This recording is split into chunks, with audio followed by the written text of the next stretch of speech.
Good morning and welcome to day number 2 of the Tyson Foods Black College World Series here on the Black College Sports Network, live from Riverwalk Stadium in Montgomery, Alabama, home of the Montgomery Biscuits.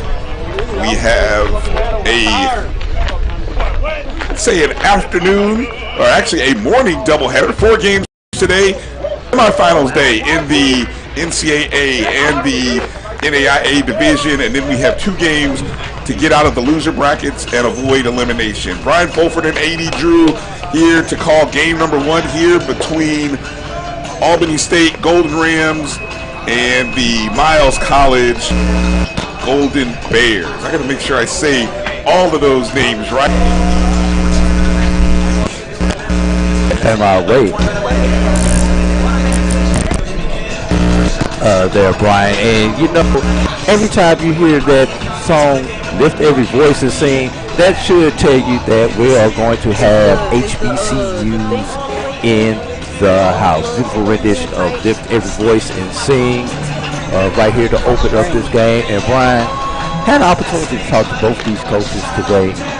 These coaches want to win in the worst way, as we have a rematch of an elimination game in the SIAC tournament here today. Yes, definitely 2 SIAC rivals. The winner of this contest will essentially advance to the championship, or we should say the finals of the NCAA side of the bracket. Of course, there's still an opportunity for the loser of this game.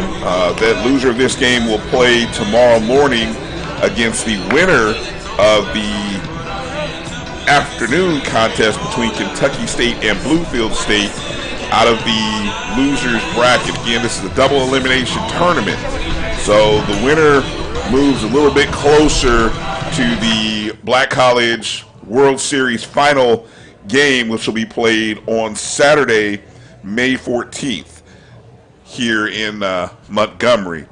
As my partner had mentioned, these teams have played not only just May 8th, which if I look at the calendar was just 4 days ago in the SIAC tournament, but they've had one matchup during the regular season. Now, Albany State has won overall 3 of those 4 matchups. They won the 3-game series, winning 2 of 3 during the regular season. And most importantly, what I've noticed,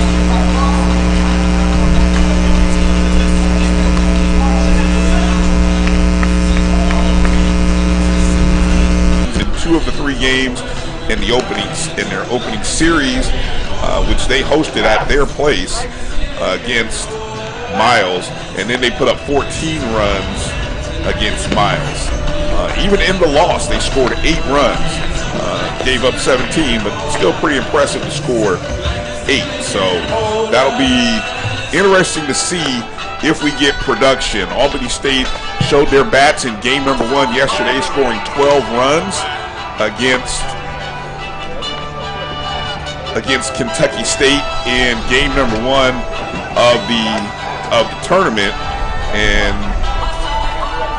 if I look at Miles put up 8 runs on Bluefield State in their opening game.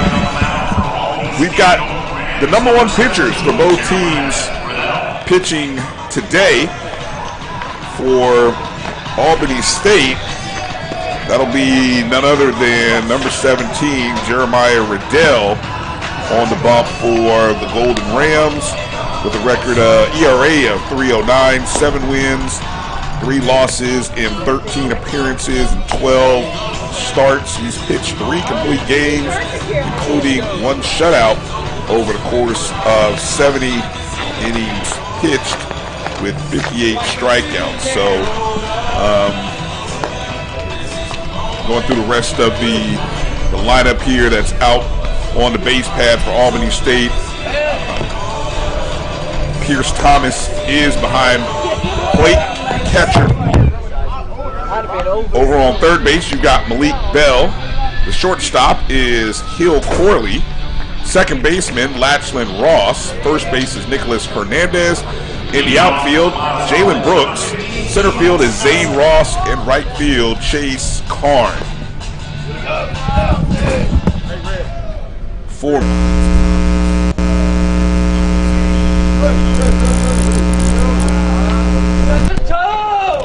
It'll be Eli Snelson, center fielder, leading off, followed by right fielder Will Canty and third baseman James Bittner.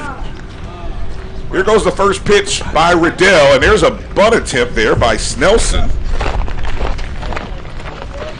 So Snelson trying to get on base. You know, Albany State has obviously played at 9 a.m. yesterday. For Miles, though, Miles played a game that didn't end until probably about 8 o'clock or 7:30. It was about 8:15 actually when that game ended. Yeah, right? So it'll be interesting to see how Miles comes out here with the early start. Well, I know one thing. Both these coaches want these guys that are going today to eat up some innings. Albany State got out of here yesterday only using 1 guy on the bump. So that definitely saved the bullpen, especially after having come out of the losers bracket in the SIAC tournament. And the team that they defeated to come out of the losers bracket was Miles. But Miles did actually play 2 less games in the tournament. So this is going to be a challenge to see how deep these starters can go, Brian. Called strike 3 on Snelson, so Riddell starts off with a K, and now Will Canty, the right fielder, comes up to bat, and he fouls off his first pitch heading into left. Albany State is the home team on the board today. Yeah. Both these teams, the winner of this game will not have to play again until 5 o'clock tomorrow evening, so they'll be able to get a long break. Did he go? No, he did not check that swing. Tight wrist right there, Brian.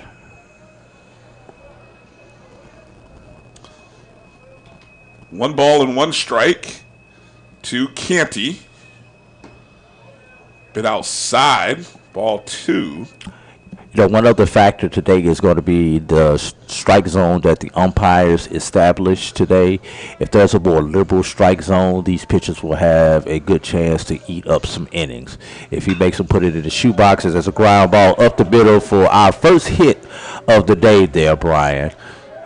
Just past the outstretched arms of Max, check that, Latchlin Ross for Albany. And Canty, who pitched yesterday for Miles, 3 2/3 innings, struck out 5, flashing a bit of the bat. Didn't get a hit yesterday, did not get the opportunity, but he's in the 2 spot hitting today. And now at the plate, James Bittner. Bittner yesterday was 2 for 4 with an RBI, 2 runs scored, a double, and an excellent hitter. So good opportunity here for Miles with a runner on. First pitch to Bittner is high, ball 1. Hey Brian, last year when we were here, we always had to set our over and under on trains for a broadcast. We're currently at 1. Where are we gonna set the over under at today, Brian, for this first game? It's funny you brought that up because that's something that I forgot we were doing. We did that yesterday. I'm just trying to think the number. I think last year the most we had in the game was 12, if I remember the number correct. That was the highest that we've had, and I can't remember whether that was a day game or a night game. It had to be a night game. Yeah, I do remember 12. Seems like there were more trains in the evening. I'm gonna go 6 here in this game. For some reason, I'm going 6. A slow morning for the trains, and we'll see what happens. So number 1 is stalled though. Number 1 seems to be just sitting on the track. Well, at 6, I'm definitely going to take the over. I think we're going to wind up with about 8 there, Brian. 1 ball and 1 strike as Riddell checks Canty. It's got to be uncomfortable for a pitcher, as Canty is over on first base, to be checked by another pitcher. Yeah, but these are two-way players, Brian, and these kids have been playing ball all their life. None of them have been pitchers only as they come up through Little League and high school and everything else. So they probably much rather play and bat versus just pitch only.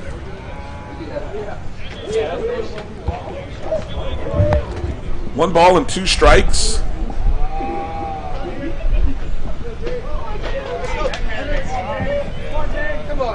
For Jeremiah Riddell. JB in green too. Pitch to Bittner. He sends that ball in the right center, and that drops. And so Miles with consecutive singles into right center. And I mentioned Bittner, of course, really impressed with his bat yesterday. He comes through. Here come the Bears.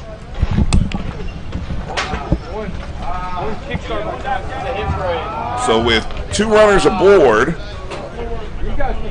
Jacob Bisharat comes to the plate now.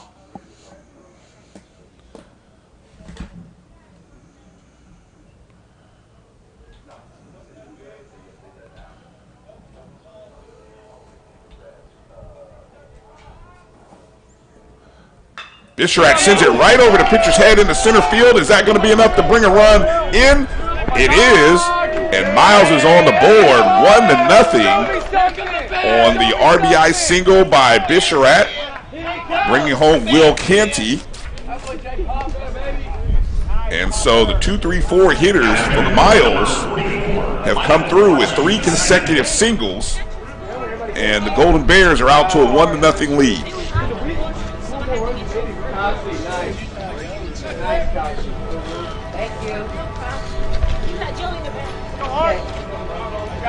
Now at the plate, the designated hitter, Michael Archie. Brian, you would not expect the DH, especially in the 4-hole, to lay down a bunt, but this is a perfect bunt opportunity for Miles right here to move the runners over. I understand that philosophy, but I think right now when you've had 3 consecutive singles, I think if there were no outs, I think you might go that direction, but I think you might want to let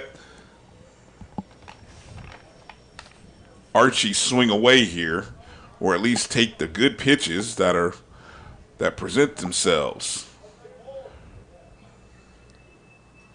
The 0-1 pitch by Riddell.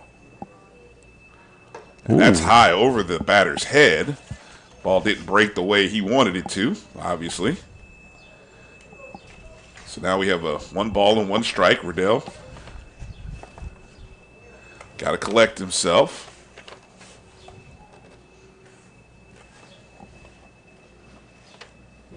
Checks back to the runner on second. That's Bittner on second. Bisharat's on first. Pitch to the plate. It's fouled off. Big cut there by Archie. Archie led Miles in home runs with 10 home runs and was the top RBI man for the Golden Bears with 49 RBIs. This kind of leads me to my point about not letting him bunt, but letting him swing away.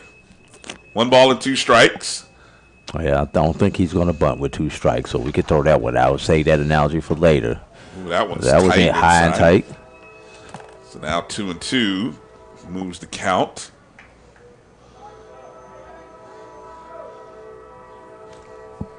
I think that's still our first train, by the way. Yes, this is still the first train. He got caught at the long one. It's a long one. He got caught at the red light. That one red light that you hate that you get caught at when you're on your way to work and you run in late, Brian. The 2-2 pitch by Riddell. Outside, and the count is full now.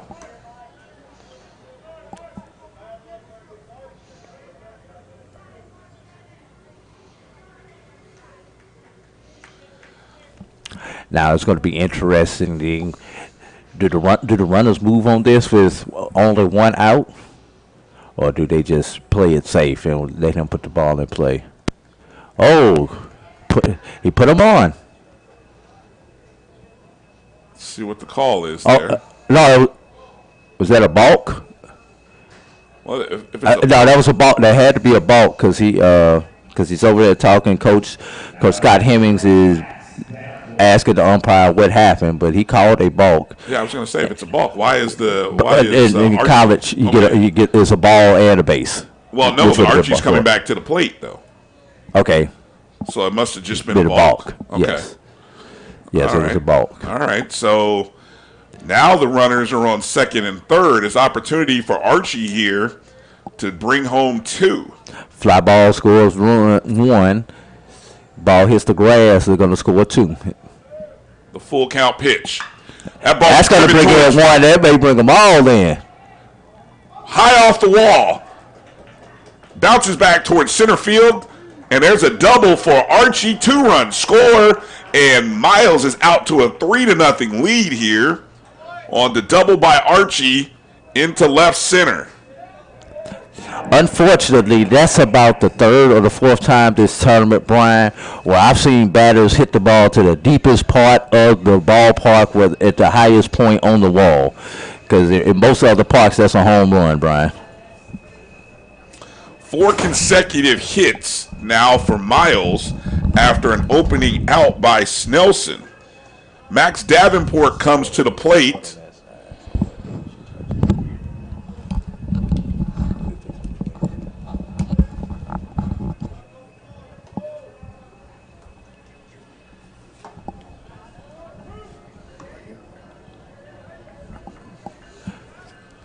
First pitch in for a strike right there.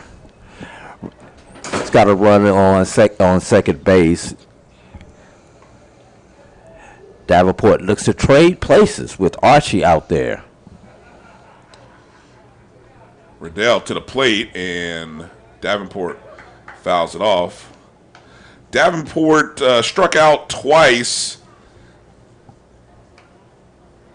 in his 3 at-bats. He was also hit by a pitch yesterday, so See if Davenport can engineer something with a runner on second.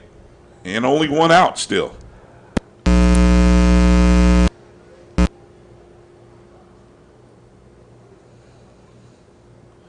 pitch to the plate. Gets down and shortstop coming over. And has a one hopper and it doesn't get there, so that's got to be scored as an infield single, as I think he was going to go anyway. Great shot. So trying to get the stretch and the scoop. Hill Corley had to deal with a little traffic as the runner was moving by him, and he had to come charging in to get that and wasn't able to quite set his feet. So now you got runners on the corners. And it was scored as a single from the official score. So runners are on the corners now, and that's another hit. Ooh. That was the A+ move right there, Brian. 5 consecutive hits for Miles here in the top of the first. First baseman Will Johnson at the plate. Opportunity to bring another run in. Fouls it off. Even a ball hit into the outfield is likely to bring home Archie on third.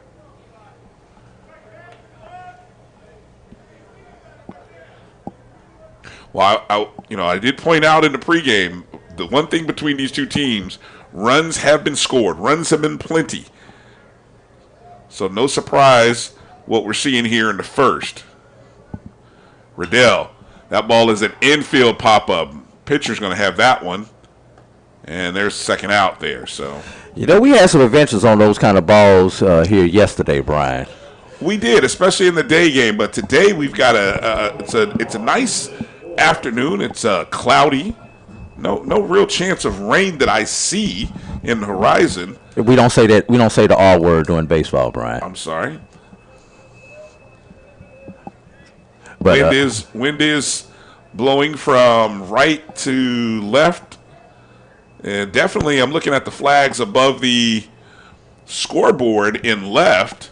So if a ball was able to get up there, that's what was so surprising about that last hit. Now, that hit by Archie, we pointed out, it hit right above the 395 sign in left center. There's a fence that goes above the green padded wall. Had that actually not been there, that would have been a home run. Yes. There's a rail there, the safety rail, as there's a walk area right there, and the home run area is above that, probably about maybe 6 feet above the top of the green wall that you see on the screen. Now Clifton Orr is at the plate. He did actually hit a home run in the game yesterday against Bluefield. That ball was hit towards left, so he has shown the power and has the ability even down in the 8th spot of this batting lineup. So 2 outs here for Jeremiah Riddell. Miles with runners on the corners. 1 ball and 2 strikes. Pitch to the plate is outside, ball 2.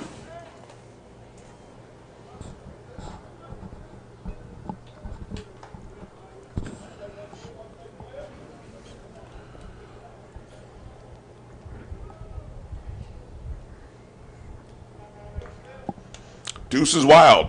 2 balls, 2 strikes, 2 outs, runners going in there. That's a long one. Lifted up high to left field.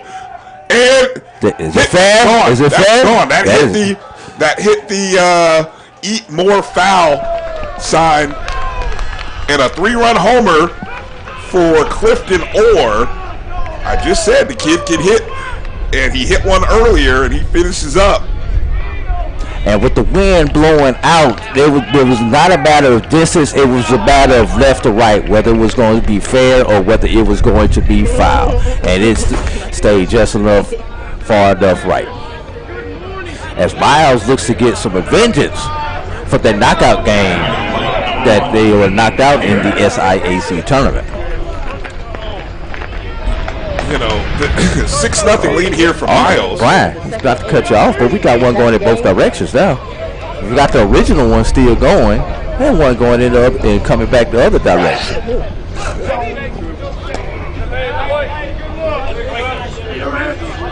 Coming at the plate now is the shortstop Peyton Karan, and he will essentially be the ninth batter of the inning. 6 runs and 6 hits by Miles. Excuse me. We've had everything from a 3-run homer to a 2-run double. And a balk in the middle of all that. Man, I tell you, impressive start. But, you know, I don't see any sweat here. Nobody is up in the bullpen for Scott Hemmings, and there's a ball. Riddell deflects it. Scooped up by the second baseman over to first. Out. Beautiful play there as Riddell deflected it. Latchlin Ross was able to come over and pick it off in the air behind second base. Toss it over to Nicholas Hernandez for the out. Well, 6 runs on 6 hits. 1 left on base. I check that. None left on base. We head to the bottom half of the first inning. Let's see what Albany State can do. You're watching the Tyson Foods Black College World Series on the Black College Sports Network.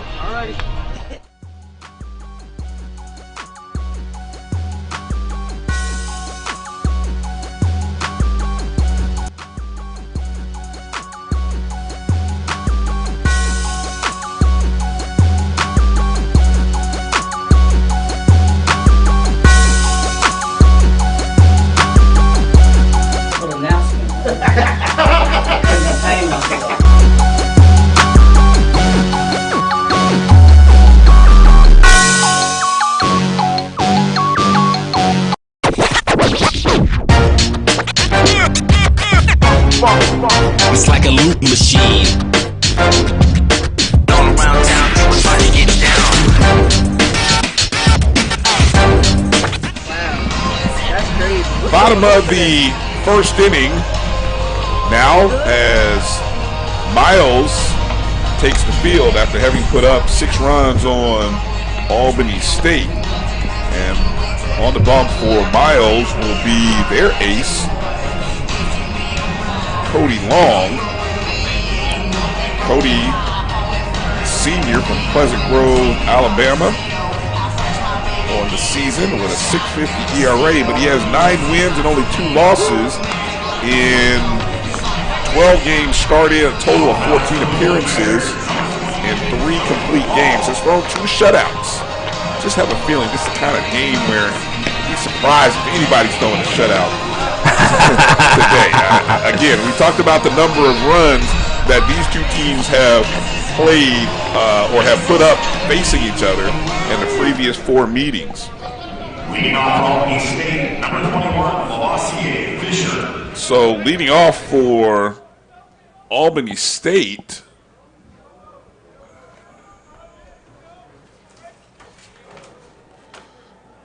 a little change in the lineup. Originally, we had a different batter here scheduled to start, but it looks like it's going to be Lavoisier Fisher instead of the name we were originally given. So we'll try to figure out where Fisher is playing, but should be the 1-2-3. There's a big hooking curve and strike 1 there for Long.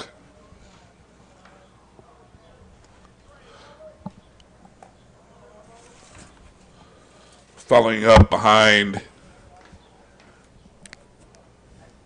here's the 1-1. Tried to paint the outside. Ball 2. Chase Karn and Latchlin Ross in the 2-3 spots for Albany State.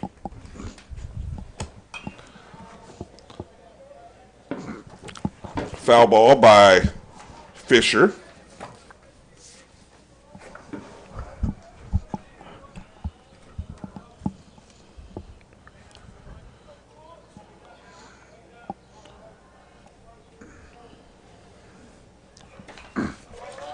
Another foul here. On the infield for Miles, Jacob Bisharatz, the catcher.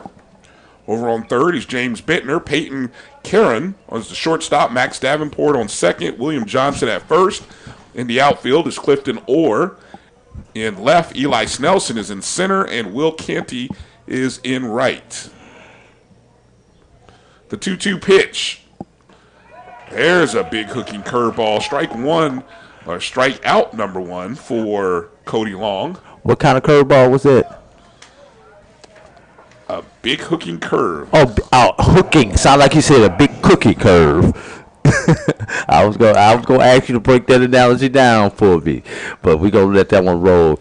Cody Long in his last outing in the SIAC tournament got the win versus Savannah State, pitching 8 innings, giving up 10 hits and 4 runs in a 12-4 victory for Miles, as they knocked Savannah State out of the SIAC tournament on that particular day.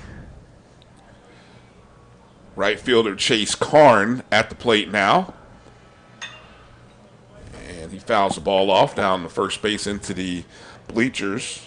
Karn is a freshman from Newcastle, Australia. Bet you can't find that on the map just by looking.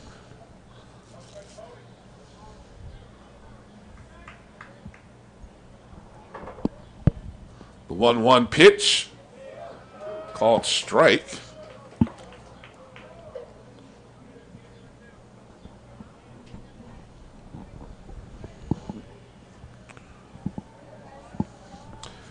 The 1-2 fouled off.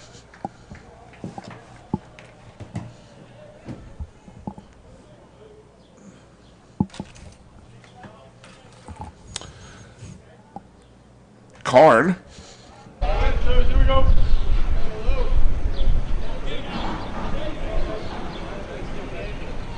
Looking to get on base for Albany, and a swinging strike.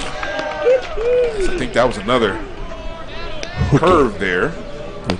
Yes, that was a nice change up right there. 2 strikeouts on breaking pitches. So let's see what the approach will be for our number 3 hitter. Lachlan Ross comes to the plate now, junior. He's from Australia. He's from Sydney, Australia. So a pair of Aussies here in the 2-3 spot for Albany State. Have to check our YouTube feed to see if we've got any folks from Australia watching this contest. Yes, let's see what the algorithm say for our demographics. International people right there.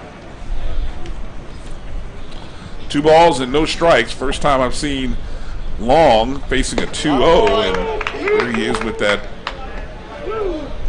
off-speed pitch.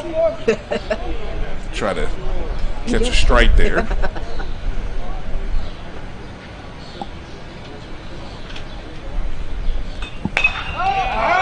Foul ball by Ross. Right.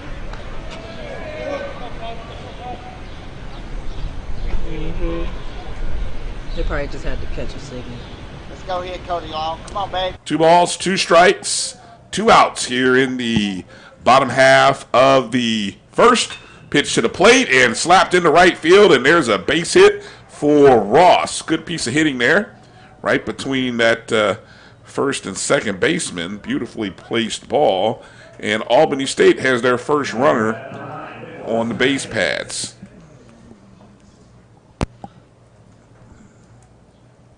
There is officially, there will be no no-nos in this game today, Brian, as both of them have given up a hit right here.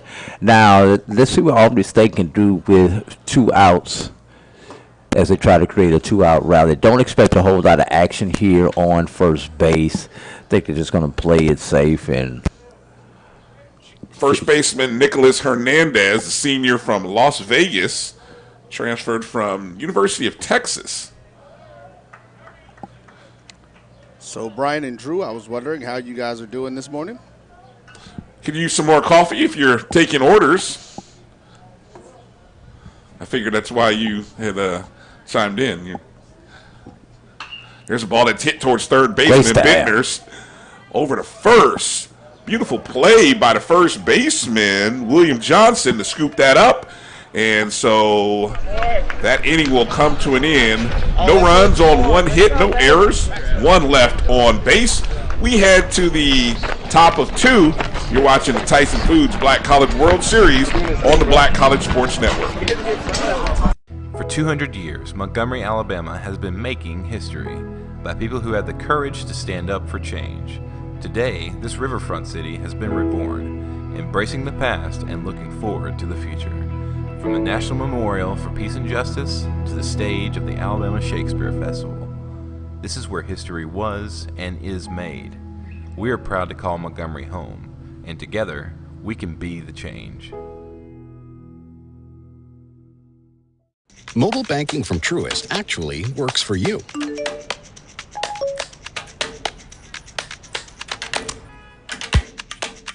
It gives you simple, smart, personalized insights to keep you one step ahead.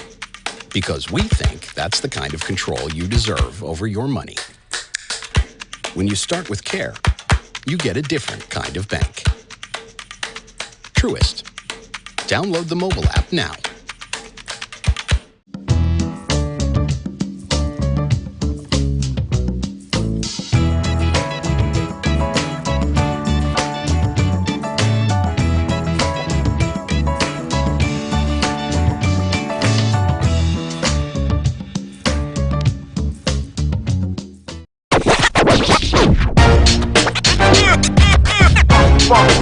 It's like a loop machine.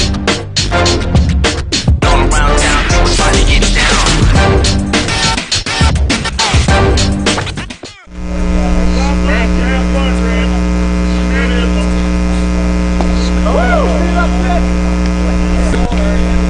By Snelson. Anytime you got your at-bats equal innings, that's usually a good thing for the offensive team. Snelson, one of the few batters in the lineup to not get hit is practically, I think there were 5 consecutive hits right after he struck out in his first plate appearance. Down 0-2 now, fouled off another pitch by Riddell. Riddell comes back, obviously he being one of the aces, if not the ace of this Albany State staff. So after the tough first inning, we'll see if Coach Hemmings gives him an opportunity to kind of collect himself. And there's another strikeout there, as for the second consecutive at-bat, Snelson goes down swinging.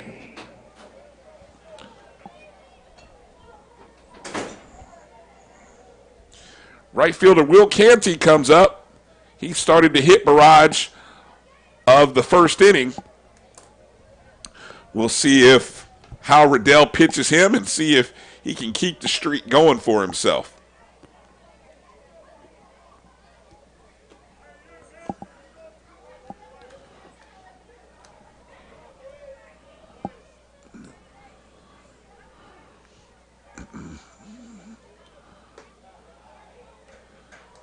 Ball one.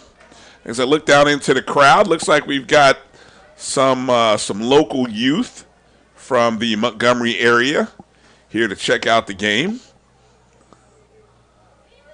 Good opportunity. I'm sure kids are still in school. Oh, yeah. Good opportunity to get out of school. Field trip time. Yeah. 1 ball and 2 strikes by Riddell.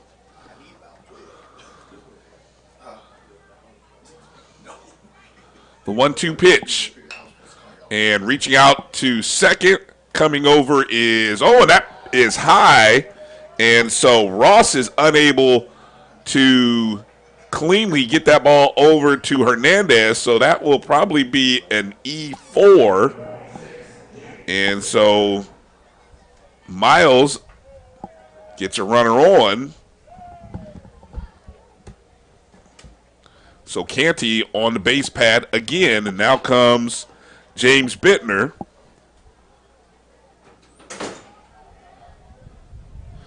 Bittner with a single and run scored. And when you're down 6-0, those are the kind of mistakes that can add to the frustration here. You want to try to get out of the inning as cleanly as possible. There's a check swing. They check down the first base line. Umpire says nope, he did not go.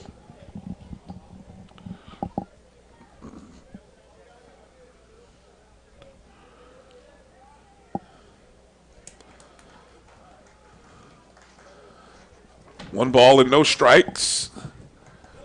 The pitch to the plate by Riddell is inside. Ball 2.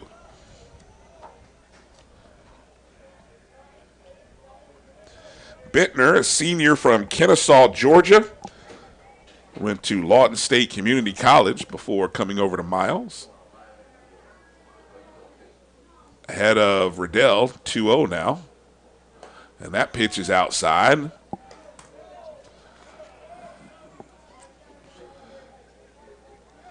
Bittner with a .329 batting average.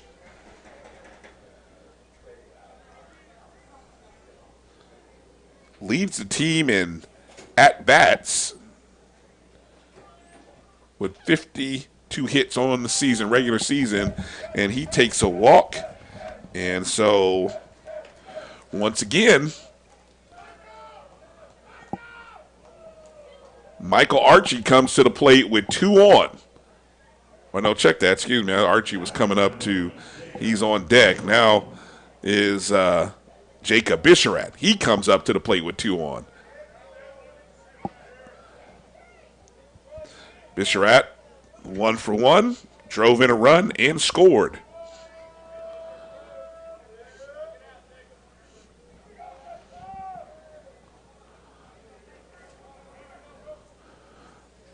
Riddell.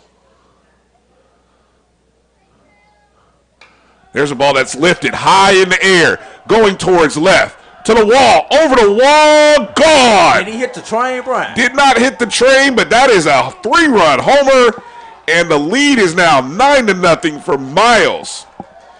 Jacob Bisharat. Miles is definitely taking the advantage of the wind blowing out to left field, as we've had 2 home runs to left field and 1 off the wall, just shy of a home run, all to the same general region of the ballpark. And again, you can, if I look at the wind from the smaller flags, that ball was lifted up, and I mean, anything that gets that high up, that close, it's just going to carry. And so we've seen now 2 3-run home runs by Miles to left field. And it's got to be frustrating here. Still nobody going to the mound for Albany State. Yeah, that's what I was going to say. I think we may finally have some action down there, as I see somebody going down to do some calisthenics right now to get the arm loose. And this is one of those games, Brian, where Coach Scott Henry is going to have to make a decision. It's 9-0 in the second. Fouled off by Michael Archie, the DH. But Coach Scott Henry's going to have to make a decision. Do I go and give him the hook early and waste even more pitching? Or do I hold back knowing that I'm potentially going to have to play 2 tomorrow, Brian? Archie digs down, shortstop, charges. Corley over to first, skips it off the ground, but scooped up by Nicholas Hernandez, and 2 outs. You know, interesting philosophy or interesting decision to be made, because again, Albany State has not had trouble scoring runs against Miles. So if anything gives you confidence, I think you wait to see what your offense can do in the bottom half of the inning. Because they have not had trouble scoring against Miles. And as much as we sit here and see, there's a pitch that's high and inside, ball 1. As much as we've seen, now we're looking at a 9-0 game. This game could turn just as quickly for Albany State as it has for Miles. There's a shot right in the left field. There's a single there by Max Davenport. Davenport with his second hit of the day. And you best believe Albany State is paying attention to where Miles has hit the ball. They also realize that the ball is going out towards left field. So for those big RBI guys, they're going to try to get the ball in the air towards left field, towards the Jackie Robinson sign, and see what they can do as far as getting some extra bases. You said the Jackie Robinson. I'm looking in left. I'm like, where's their Jackie Robinson sign? Yes, Okay, yes, okay. There's a commemorative sign of Jackie Robinson. Okay. William Johnson, the first baseman, comes up to bat. 0 for 1 on today. And we're officially at 3.5 on the trains, Brian. I'll explain the 0.5 after this pitch. The 1-0 pitch, called strike, evens the count at 1. They're 0.5 because when we started the game, there was a CSX train sitting there that I didn't pay attention. I thought it was just a display until the thing started moving. So I'm going to give that a half since we didn't classify that one at the beginning of the game. Runner goes, pitches into left field. Should be a pop-up. Excuse me, first base. I'm looking at a bad angle. For the third out. Well, 3 runs scored on 1 hit and 1 error. 1 runner left on base for Miles. He head to the bottom of the 2nd inning. Score is 9-0 Miles. You're watching the Tyson Foods Black College World Series on the Black College Sports Network. We're all about feeding your family with meat and plant-based protein that's good for the planet, good for you, and just plain good. That's all the protein you need, all on your plate.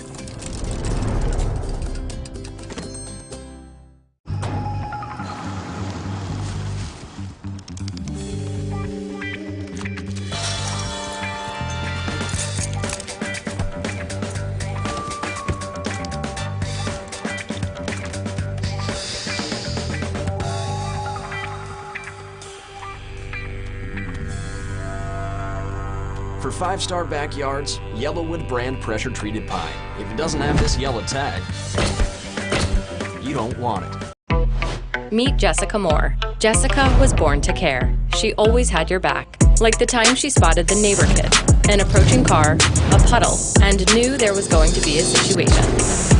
That's my best friend. She don't need no lift, drive her own car. Miss Hogan's class? Yeah, it's Atlantis. Nice. I don't think they had camels in Atlantis. Really? Today, she's a teammate at Truist, the bank that starts with care. When you start with care, you get a different kind of bank.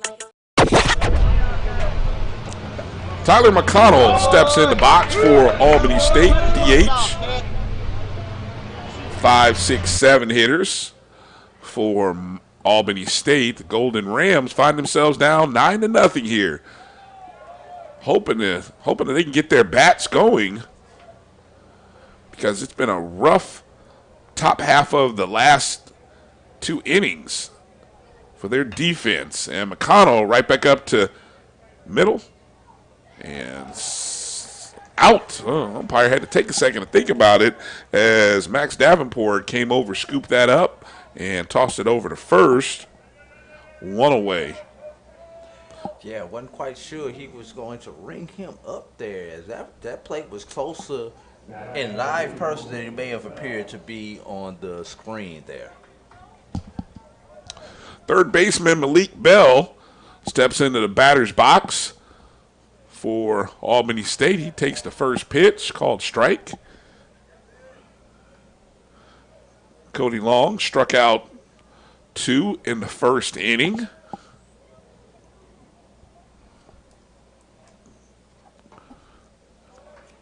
Low and inside, ball 1.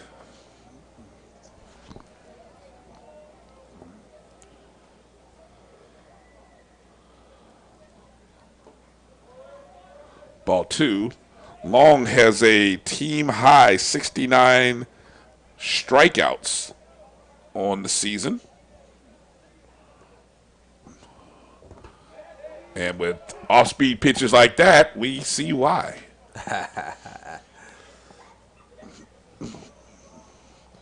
Count is even at 2 with 1 out. Bell goes down, but Davenport It's a nice, easy out as he kind of waited on it, didn't let it hop. Came right to him. That's 2 away for Miles. Number 7,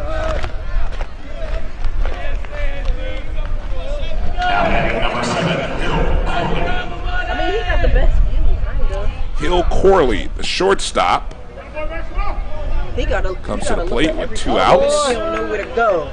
That's a nice pitch, Tutu. Nice pitch, kid. Pierce Thomas, the catcher's on deck.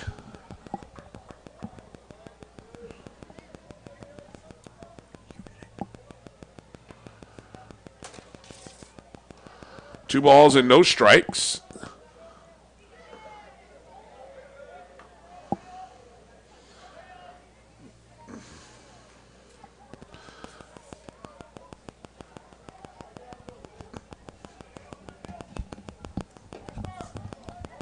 And on 4 pitches by Long, Corley takes a base. Pierce Thomas, the catcher, now will come up with a runner on. Now batting number 27, Pierce Thomas. So Cody Long was unable to retire to side in the first inning with 2 outs, and a similar situation here. Allows a runner on after getting 2 outs. First pitch, strike.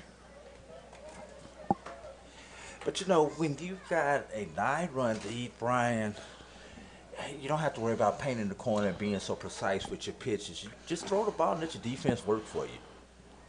The 0-1.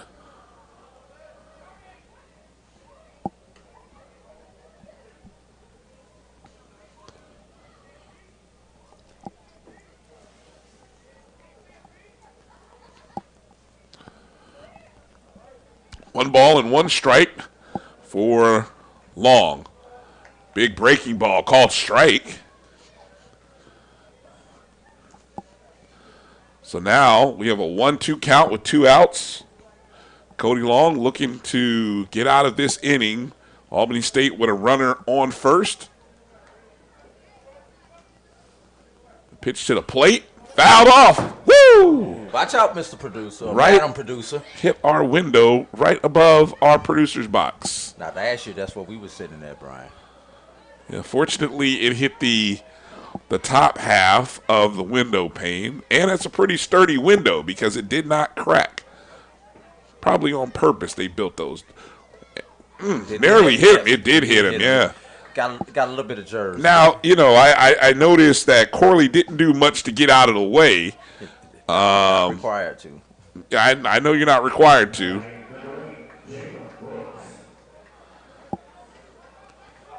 It barely skimmed him. So now Albany State has 2 runners on, and left fielder Jalen Brooks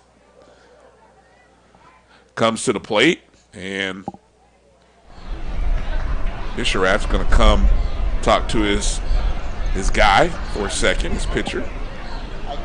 Quick discussion on most likely what they're going to do here. What kind of, again, Albany State trailing 9-0, but very capable of jumping back in this.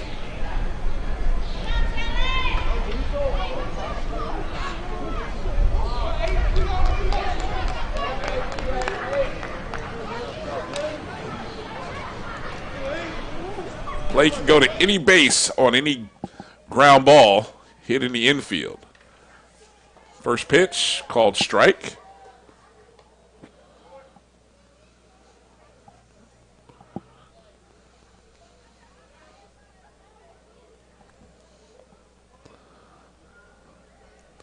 The 0-1 pitch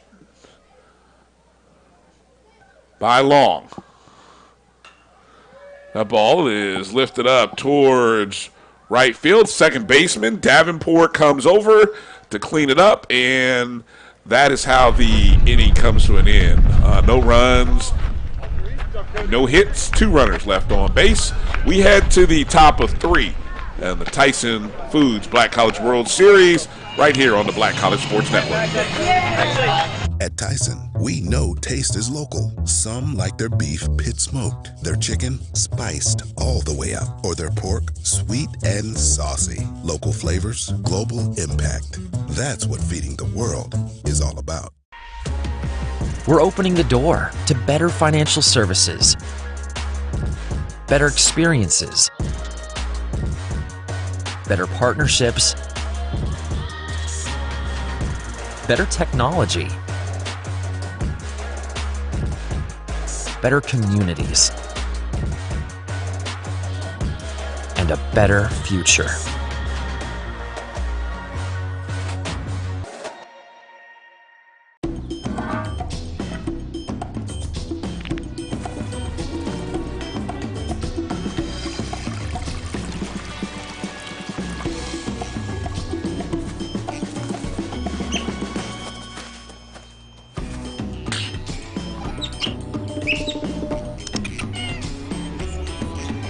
Five-star backyards, Yellowwood brand pressure-treated pine. If it doesn't have this yellow tag, you don't want it.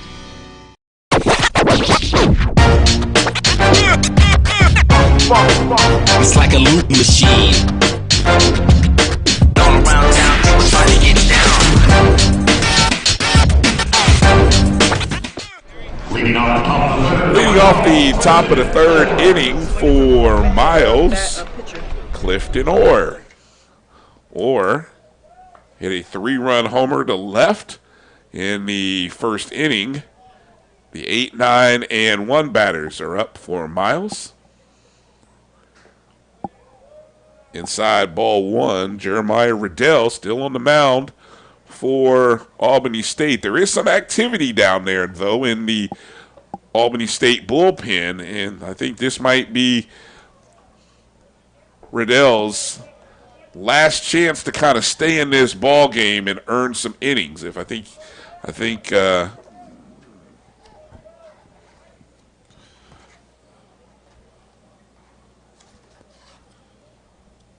Coach Hemmings is not gonna waste any more opportunities here or allow this game to get out of control. To make a correction on any further out of control would be a better way of putting it. William Beasley is the pitcher down in the bullpen for Albany State, and Orr will find himself on first after drawing a walk.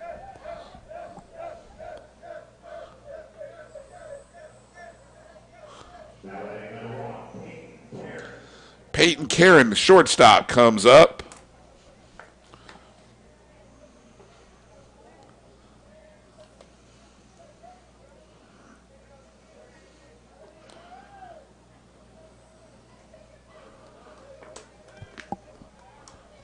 And a quick check over to first to keep Orr from getting too comfortable and building too big of a lead there.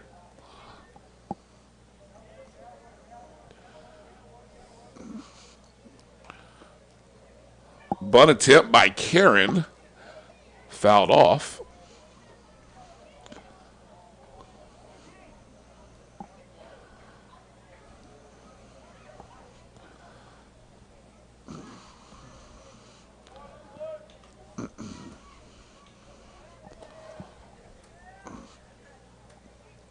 The 0-1 pitch by Riddell.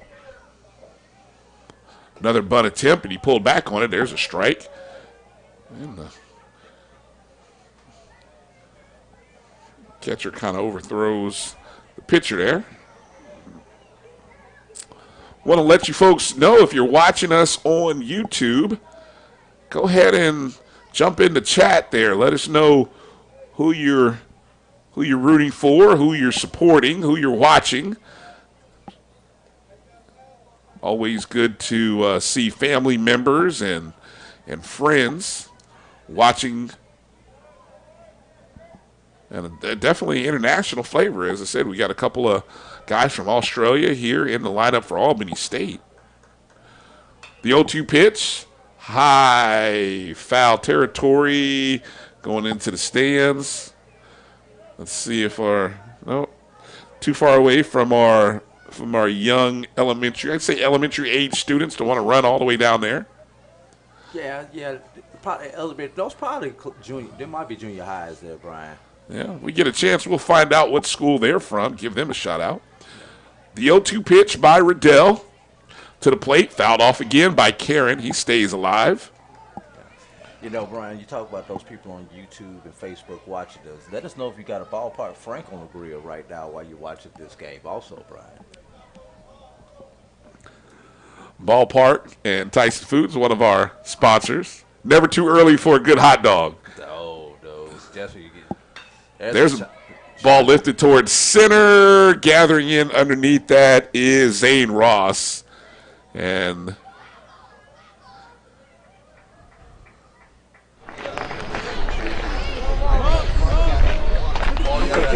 this inning, I'm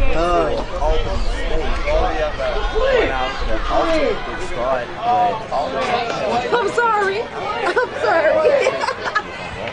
well, it's been the 2 through 7 batters, probably 2 through 8 that have caused the most trouble. Here's Eli Snelson. There's a ball for somebody. There's a souvenir for somebody. Uh-oh. He's gonna let him go get it. Let's see who wins the track meet. Eli Snelson struck out in his 2 previous at-bats to Riddell. Runner on first. Orr's going to second. Tag is down, and he is out. Caught stealing Clifton Orr, and that's 2 away for Albany State. Nice throw there by Pierce Thomas. And Miles not turning it off despite a 9-run lead. They're still aggressive out here on the base passes. They don't want to give Albany State any chance, especially considering the history between these 2 teams this year. The 0-2 pitch called strike 3, and third strikeout for Snelson. He's got to be frustrated, but Albany State gets out of the inning. No runs, no hits, no errors. We head to the bottom of 3. You're watching the Tyson Foods Black College World Series on the Black College Sports Network.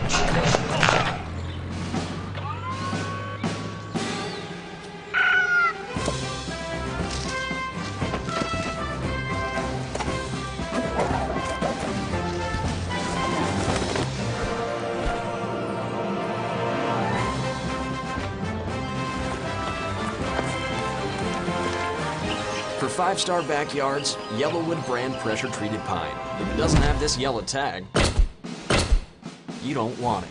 This is Brian Fulford. AD Drew and I are co-hosts of the BCSN Sports Wrap. We talk about all things related to HBCU athletics. From the games, teams, coaches, and fan interest stories, we cover it all. You can find our shows on Facebook at BCSN Sports Wrap, YouTube at MyJBN Online, and everywhere you listen to podcasts like Anchor, Spotify, Google, and Apple Podcasts. You can also find the show on the Jericho Broadcast Network's app. Make sure to download. We look forward to you joining the conversation and being a part of the show.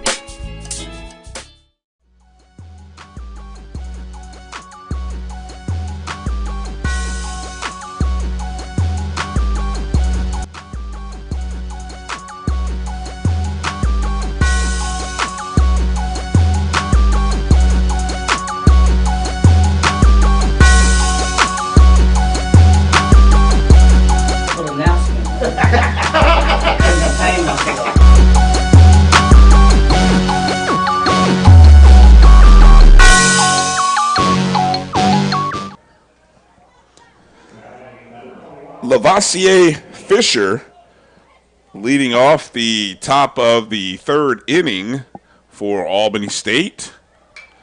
And his first pitch is driven towards center field, and a nice clean out there for Eli Snelson. So 1 away very quickly for Cody Long. Albany State just has not been able to get the bats firing here. Miles jumped on them with a big first inning, 6 runs in the first, 3 in the second.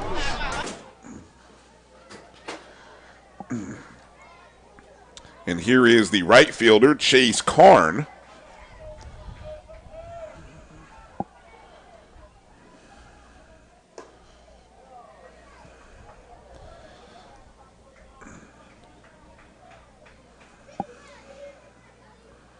2 balls and no strikes to Karn. Karn drives the ball towards left.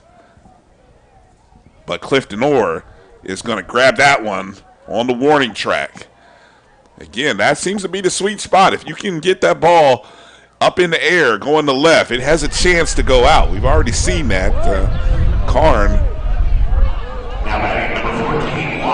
didn't get it up there high enough. So 2 away now. That's why it's so loud. Now stepping into the box is the second baseman, Lachlin Ross. He takes the first pitch, ball 1. Thank you to Dave Hernandez, who's watching from Las Vegas early in the morning. You see, it's 10 o'clock here. That's about 8 o'clock, so breakfast and baseball. That's not that. Hey, I love that combination. Breakfast and baseball. Yeah, he's supporting number 9, Nicholas Hernandez, first baseman for Albany State. So shout out to the Hernandez family.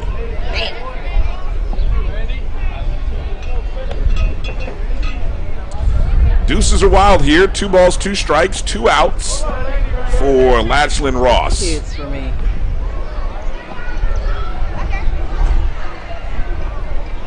Pitch is called strike 3, and Miles gets out of the inning. 1, 2, 3. No runs, no hits, no errors, none left on base. We head to the bottom half of, top of the 4 we head to. You're watching the Tyson Foods Black College World Series on the Black College Sports Network.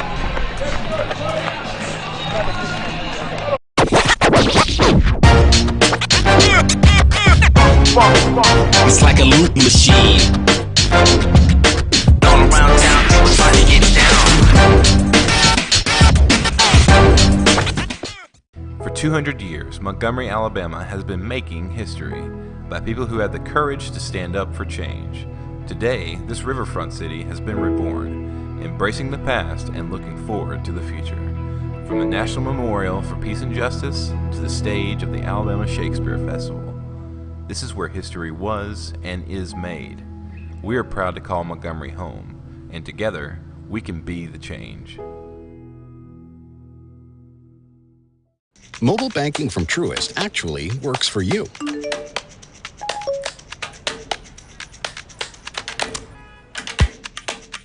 It gives you simple, smart, personalized insights to keep you one step ahead. Because we think that's the kind of control you deserve over your money. When you start with care, you get a different kind of bank. Truist. Download the mobile app now.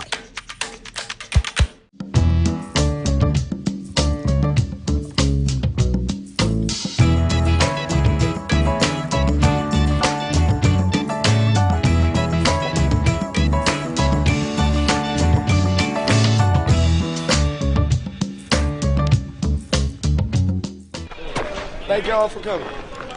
Top half of the 4th. Miles leading 9-0 here against Albany State.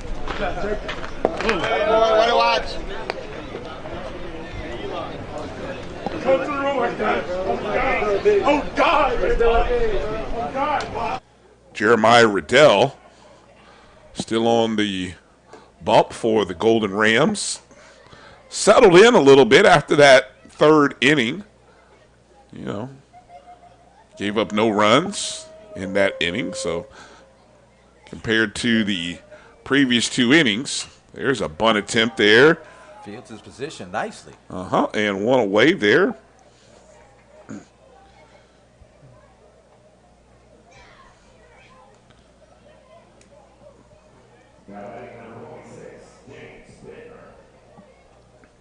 That was Will Canty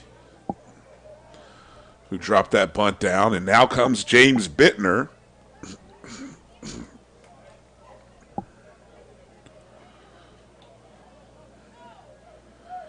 Bittner 1 for 2 today. Takes the first pitch, ball 1. Bittner already scored a run today as well.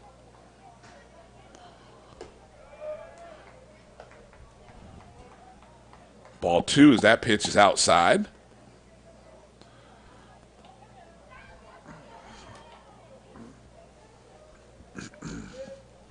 The 2-0 pitch to Bittner. He fouls it off.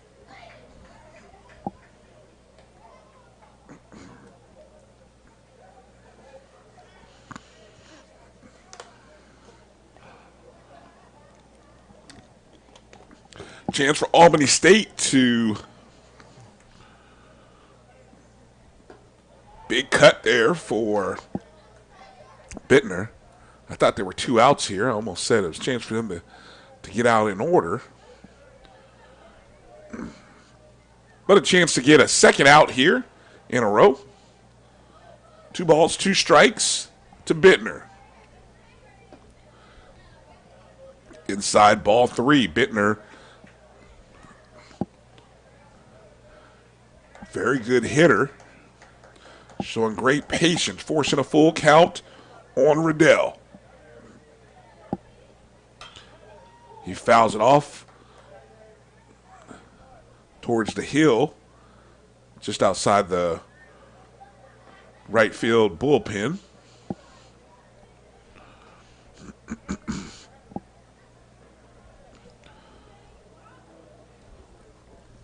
Still a full count. Right-handed. Pitcher comes to the plate. And Bittner drives that into center, but it's right at the center fielder, Zane Ross, who was able to come in and gather that up, and that's 2 away.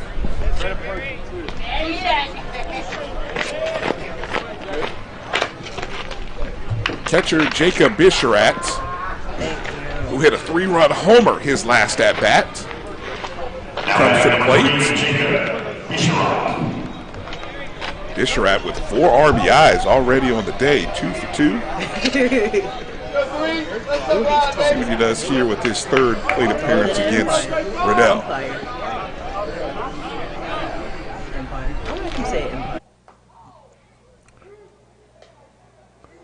First pitch, strike.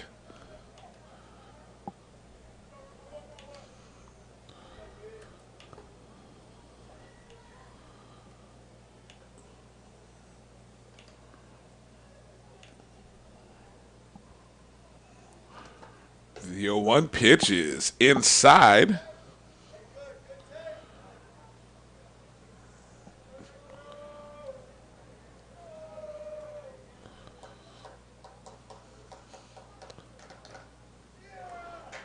One ball and 1 strike.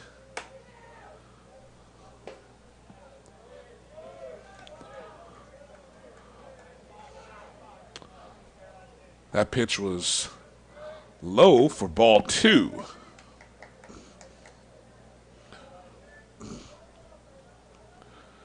Two balls and 1 strike, 2 outs here. Golden Rams with a chance to get out of this inning. 1, 2, 3.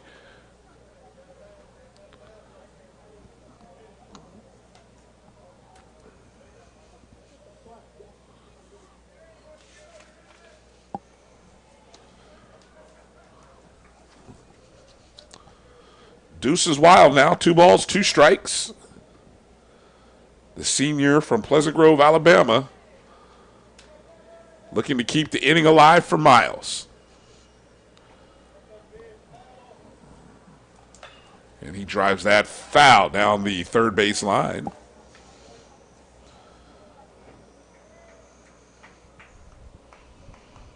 Every time I see a train pass, I realize I have set the number, Drew, horribly lower than it needed to be. As we now probably have seen our 4th train. Yeah, that is number 4. Okay. But the only thing that may save you there, Brian, is if this becomes a run rule game, we may get out of here a little bit early. You may have an opportunity to get that number. As we have a 9-0 lead here with 1 run from being in a run rule situation. The 2-2 pitch outside, and able to get that one from the umpire.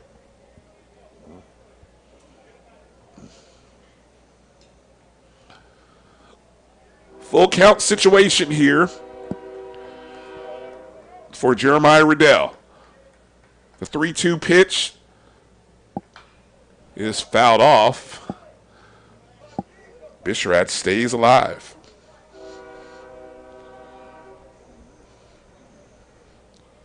On deck is Michael Archie. If Bisharat can keep this inning going. The pitch to the plate. Towards the shortstop. Scoops. Tosses over to first. Up the line, but able to get the tag. And 1, 2, 3. Go the Golden Bears. No runs, no hits, no errors, none left on base. We head to the bottom of 4. You're watching the Tyson Foods Black College World Series on the Black College Sports Network. We're all about feeding your family with meat and plant-based protein that's good for the planet, good for you, and just plain good. That's all the protein you need, all on your plate.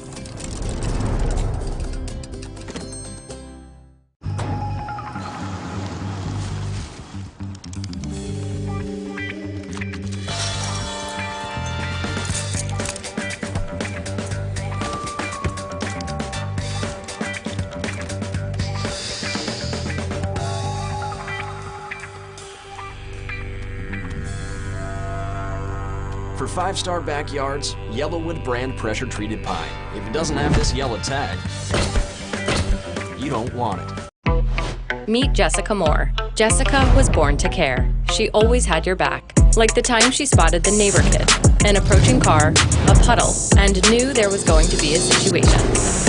That's my best friend. She don't need no lift, drive her own car. Miss Hogan's class? Yeah, it's Atlantis.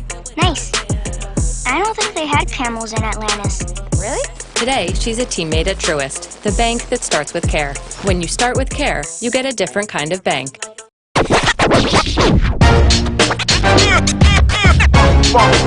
It's like a loot machine. All around town, people trying to get down.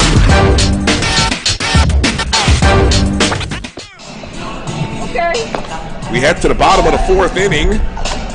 Miles leading 9-0 against their SIAC rival that they have lost 3 of 4 games to over the course of this season. Coming up to the plate for Albany State.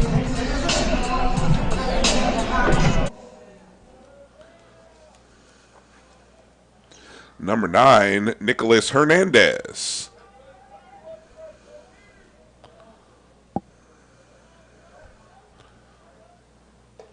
First pitch swinging by Hernandez. Hernandez followed up by the DH McConnell and the third baseman Bell. Got to say hello to Miss Karen Griffin watching us game from SoCal. Another West Coast breakfast and baseball. Breakfast and baseball. It's going to be the theme here this morning. If we don't get tongue-tied as we're trying to say it. 1 ball and 1 strike. Cody Long on the mound for Miles.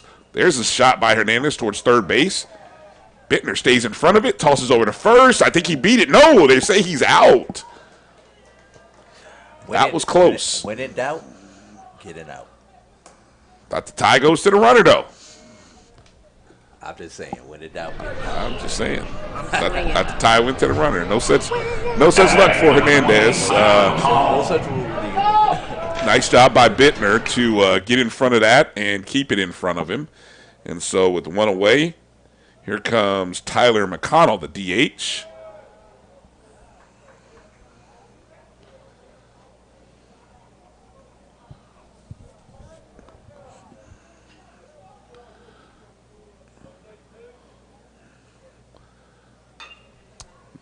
Right back to Bittner. He scoops that up on third, tosses to first, and that's 2 away.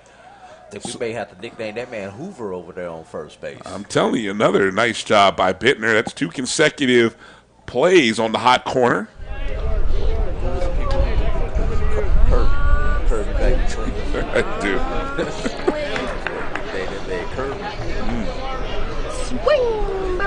Third baseman Malik Bell comes to the plate now.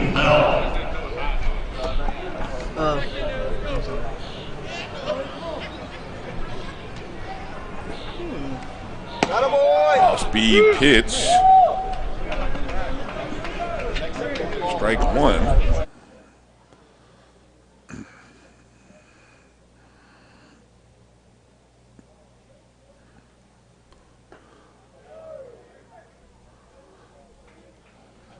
Strike two there, and Cody Long has an opportunity here to retire the side in order. The 0-2 pitch. Off-speed pitch. No, the umpire does not give it to him. That's a close one.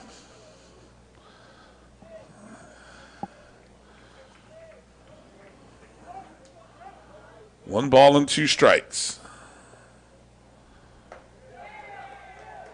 That time he gives it to him and rings him out. So 3 up and 3 down. No runs, no hits, no runners left on the base pads. We head to the top of the 5th inning. You're watching the Tyson Foods Black College World Series on the Black College Sports Network. At Tyson, we know taste is local. Some like their beef pit smoked, their chicken spiced all the way up, or their pork sweet and saucy. Local flavors, global impact. That's what feeding the world is all about. We're opening the door to better financial services, better experiences, better partnerships, better technology, better communities, and a better future.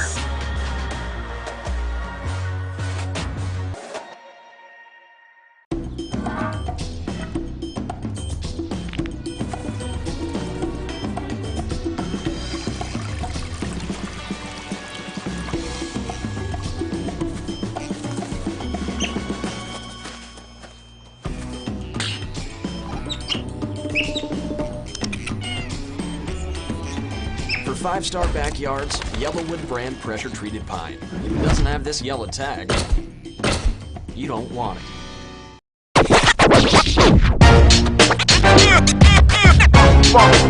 It's like a loot machine. All around town, people trying to get down.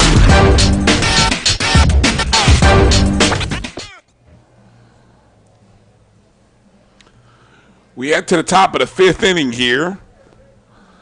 The game, after the action that we had in the top half of the first and second, the action is kind of slowed down. Again, we've seen so many runs here by these two teams in the 4 previous meetings. It almost is kind of quiet. No one is scoring as of late. Let's see if Michael Archie, who's leading off for Miles, changed that. Of course, if you're an Albany State fan, you don't want that. Ball 1, first pitch.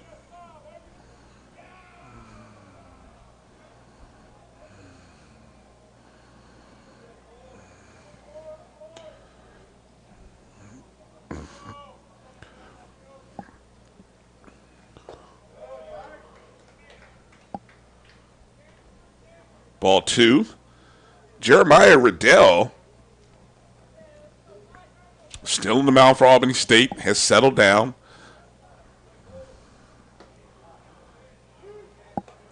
Albany State with the prospects of possibly having to play 2 games tomorrow. Definitely would like to try to get some innings out of Riddell here, despite being down 9-0.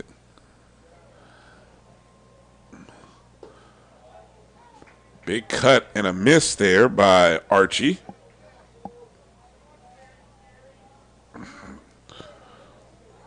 Wind still blowing towards left. Archie, team leader with 10 home runs on the year, swinging cut, and he is down on strikes. So 1 out for Riddell and Albany State.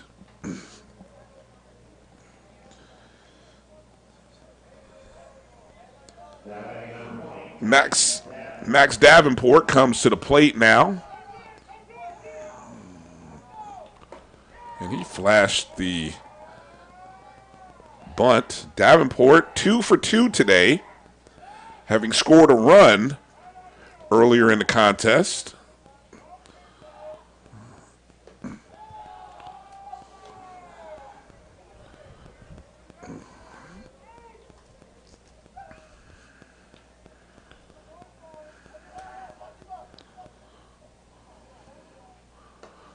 Big cut there by Davenport, strike 2.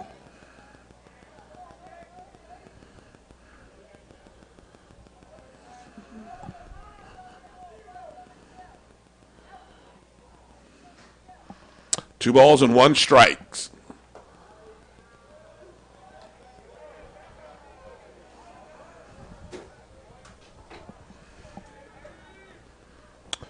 Two balls, 2 strikes.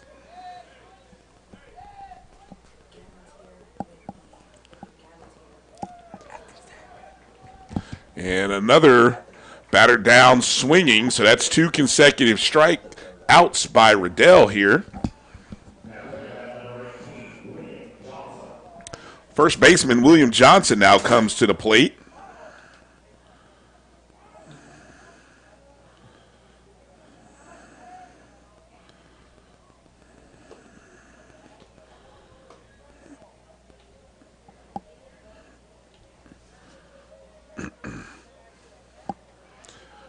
Let's see if Riddell can strike out the side. That's something we haven't seen today. I think we'll see a strikeout performance like we saw last year, Brian, anytime at this series. 17 out of 18. That's a great question. High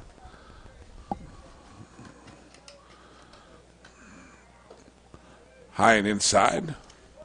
Ball 2. I thought the way Bluefield State's relief pitcher, Austin Stimbaugh, I think is the young man's name, I thought the way he came in was pitching. He could have got there, especially I think he had about 6 recorded strikeouts. There's a big cut there by William Johnson.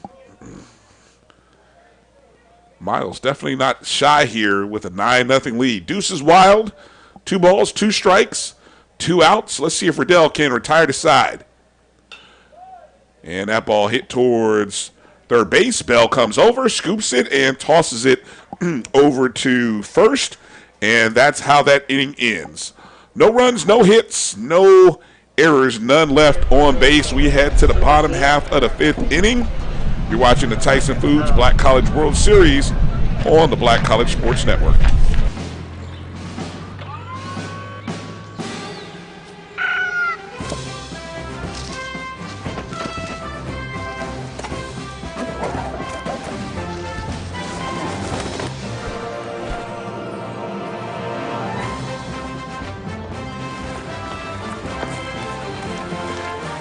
For 5-star backyards, Yellowwood brand pressure treated pine. If it doesn't have this yellow tag, you don't want it. This is Brian Fulford. AD Drew and I are co-hosts of the BCSN Sports Wrap. We talk about all things related to HBCU athletics. From the games, teams, coaches, and fan interest stories, we cover it all. You can find our shows on Facebook at BCSN Sports Wrap, YouTube at MyJBN Online, and everywhere you listen to podcasts like Anchor, Spotify, Google, and Apple Podcasts. You can also find the show on the Jericho Broadcast Network's app. Make sure to download. We look forward to you joining the conversation and being a part of the show.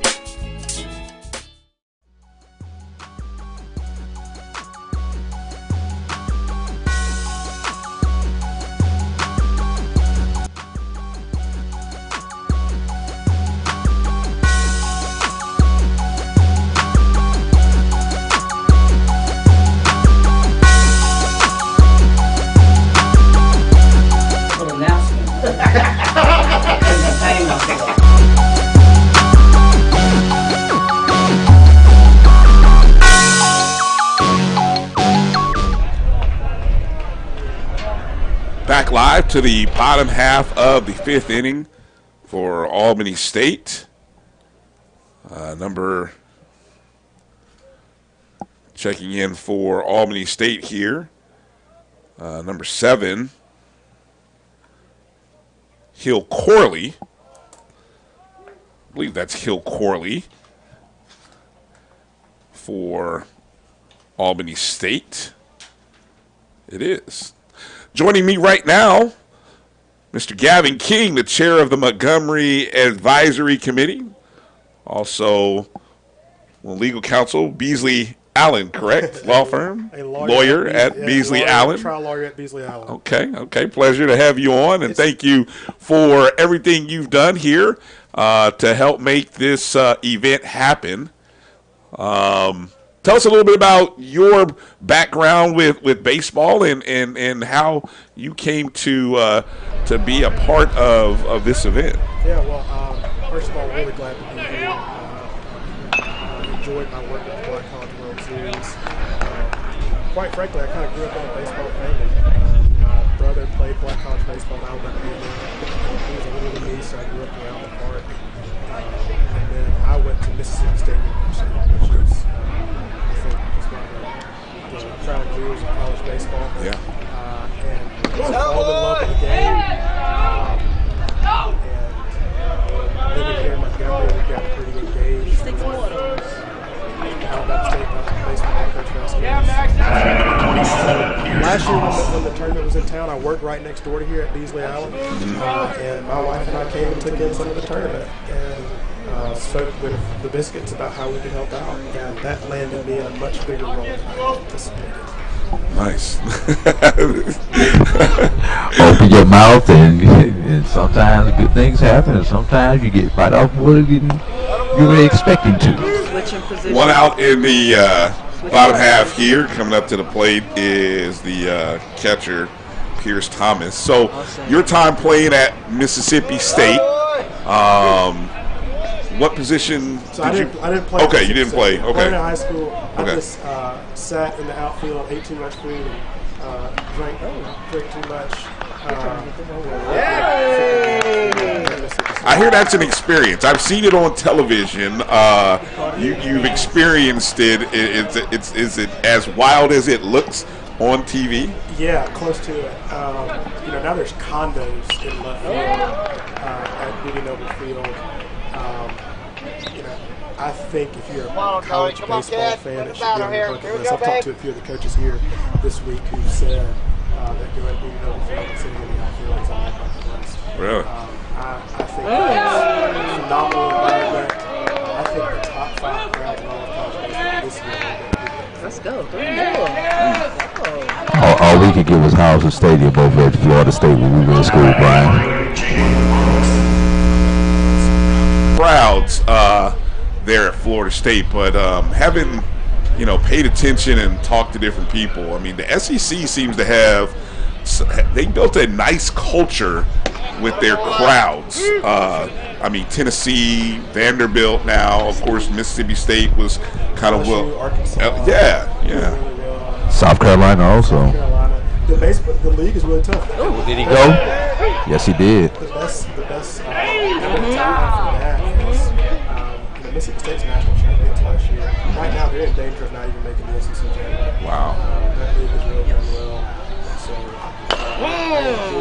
both Black College baseball and SEC baseball. So that counts on the ball. I do want to say this: 22, who's on the hill right here, Cody Long, is a mentee of mine. Okay. When I was at law school, he was part of my student group at my church I was at. And I watched him play in high school at Western Academy. Nice pitch, kid. Nice pitch. And even a cooler story, both of us have golden retrievers, and I studied my male golden retriever off to his female golden retriever about 8 months ago. Okay. So we've got a really good relationship, and I'm really proud of him. He's the SIAC Pitcher of the Year. I see it. I see it now as he finishes up with retiring the side, and he has been on fire today. I mean, we were talking about especially given the way the offense was flashing here in the top half of the first and second for Miles. We didn't know if we'd see a shutout performance, but already, I mean, he's gone through now 5, only giving up 1 hit. I believe he struck out. My stats are kind of behind here, but I think he struck out. Oh, here we go. It's updated here. Probably struck out 6 now. 6 or 7. I mean, he's got some nice stuff, some filthy stuff. Dealing today, and it's funny. I was playing high school.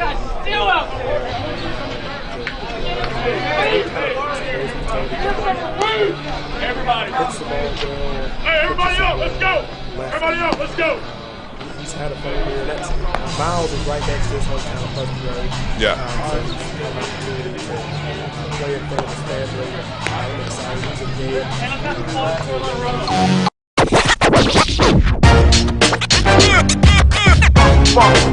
It's like a loop machine. All around town, people trying to get down. For 200 years, Montgomery, Alabama has been making history by people who had the courage to stand up for change. Today, this riverfront city has been reborn, embracing the past and looking forward to the future. From the National Memorial for Peace and Justice to the stage of the Alabama Shakespeare Festival, this is where history was and is made.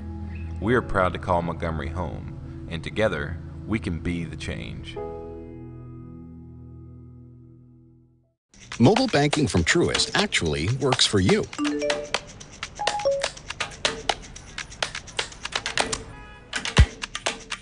It gives you simple, smart, personalized insights to keep you one step ahead. Because we think that's the kind of control you deserve over your money. When you start with care, you get a different kind of bank. Truist. Download the mobile app now.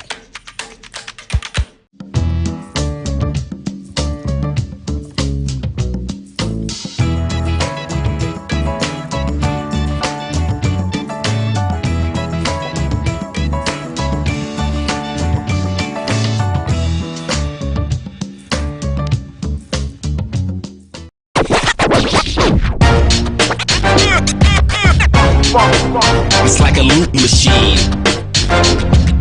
All around town, people trying to get down.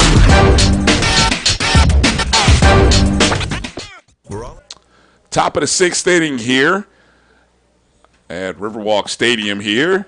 And there's a hot shot towards the third baseman and doing everything he can just to keep that ball in front of Malik Bell. And Clifton Orr, who's leading off for Miles, stays alive here. Coming up here in the 8, 9, and 1 spots for Miles. Joining me right now, Gavin King, the chair of the Montgomery Advisory Committee and a lawyer over at Beasley Allen, right across the street from Riverwalk. And I apologize for the technical issues because we were telling a great story there about your relationship with Cody Long, who's the SIAC pitcher of the year, having a great day so far. So I'm not really sure how much of that we got out to everyone, but it may be more than people want to know. But all that to say, Cody's a really good family friend, and I'm really proud of the young man that he's turned into. He's about to marry the love of his life. He's already kind of started his career, owns his own business. Wow, okay. And he's just a very industrious young man. And so I'm super, super proud of that guy. And not to mention, he's a phenomenal baseball player. And I think in a lot of ways, at one point, Miles was on the longest winning streak in Division II baseball this year. And I think he had a lot to do with that. So they've got a really good program over there in Fairfield.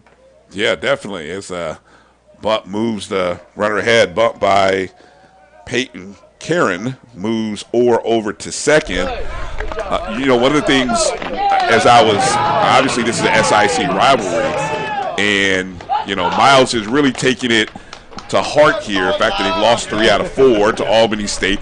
But there have been a lot of runs. I mean, that's the one thing that's sort of surprising here. Shouldn't be surprised. I did not go back and look and see whether Cody had pitched any of those other 4 games against Albany State, but I just know Albany State has put up a lot of runs. So, I talked to Coach Hemmings out of Albany State, I believe yesterday. He said they were playing maybe it was their 4th game in 7 days. Yeah, because they played 2 on Sunday, 6 and 8, yeah. And so, that's just a lot of baseball. We're talking about kids who are 18 to 22 years old. They've been on a bus in a new city, back-to-back days. And so, regardless of the score, you've got to give kudos to all the ball clubs that are here. They're coming out of conference tournaments. They're tired. Their kids are coming in to compete. young men, I should say, come here to compete.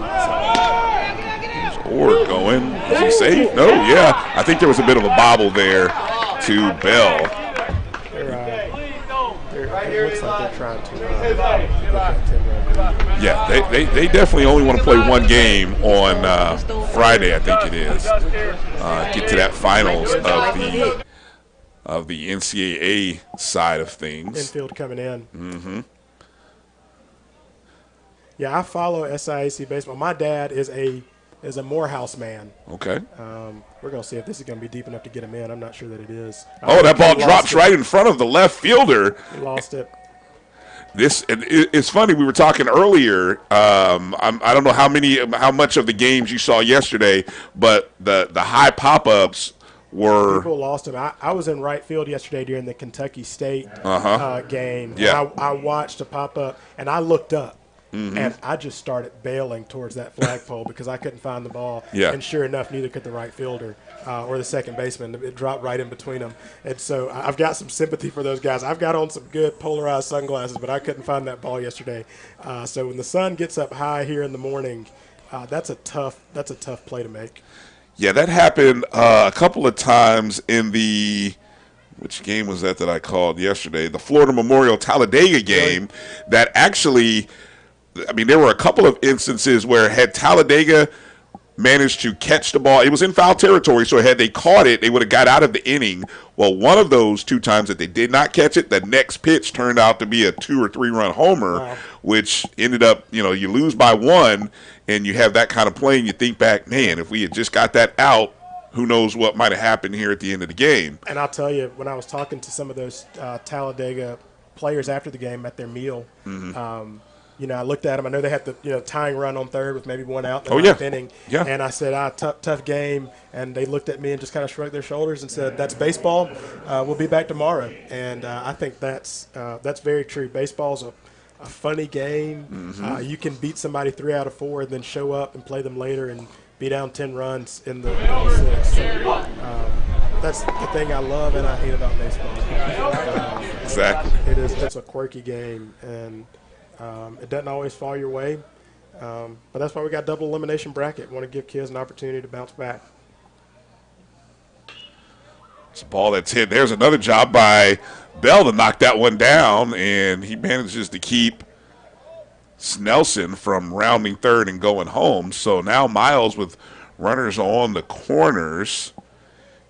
Jeremiah Riddell for Albany State.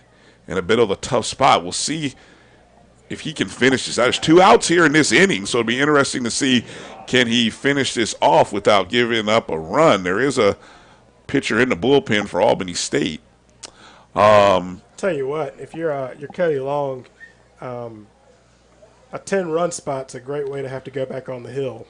You can really just pound the zone, throw a bunch of strikes when you've got Exactly. 10-run lead. Well, I just noticed that. Yeah, it is 10-0 now. So so this is basically coming up here for Cody. What could be the last inning here? Could be the end of the game if he can retire 3. You know what I say? A 10-run cushion's good, which it is good if you're trying to win a game. But I guess his coach probably wants him to go out there and put up a 0 spot and make sure you can get out of here on the 10-run. Oh, yeah. I see no indication. I see no reason. There's nobody warming up in the bullpen for Miles. So I see no reason to not let Cody come out and finish this game. Yeah, I mean, 6 innings. I talked to Cody, believe it or not, last night, and he said he usually goes about 6 or 7 in starts. And, I don't know that a typical start is 1 hit through 6 or 7 innings. So something tells me he's probably got a little left in the tank. Yeah, no, definitely not against a 32-win team like Albany State. I mean, this is an impressive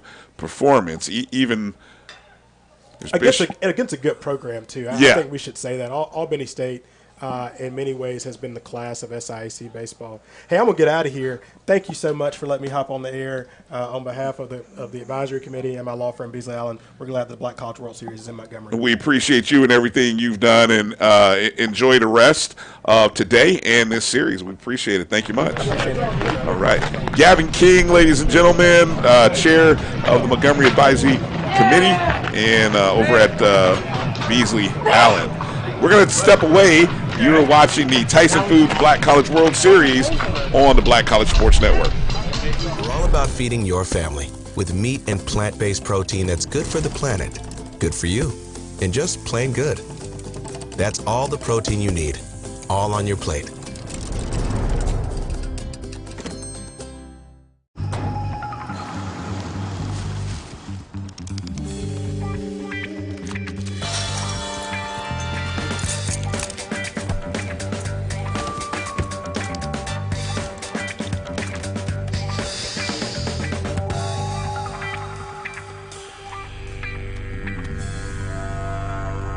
For 5-star backyards, Yellowwood brand pressure treated pine. If it doesn't have this yellow tag, you don't want it. Meet Jessica Moore. Jessica was born to care. She always had your back. Like the time she spotted the neighbor kid, an approaching car, a puddle, and knew there was going to be a situation. That's my best friend. She don't need no lift, drive her own car. Miss Hogan's class? Yeah, it's Atlantis. Nice. I don't think they had camels in Atlantis. Really? Today, she's a teammate at Truist, the bank that starts with care. When you start with care, you get a different kind of bank. It's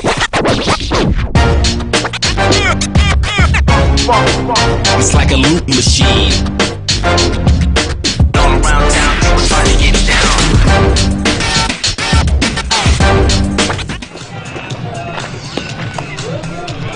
Well, we head to the bottom of the 6th inning. And these could be the last 3 outs for Albany State, as Miles, after putting up a run in the top half of the inning, now has a 10-0 lead. Of course, the 10-run rule is in effect. So Lavoisier Fisher will lead off for Albany State. Cody Long comes to the mound with an opportunity to close this game out. So far, only allowed 1 hit in this contest, struck out 6 batters with 1 walk.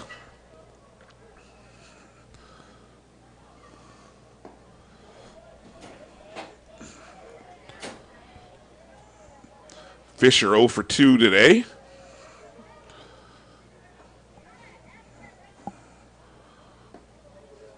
There's a strike by Long. And we talk about the breakfast in baseball. I'm smelling barbecue.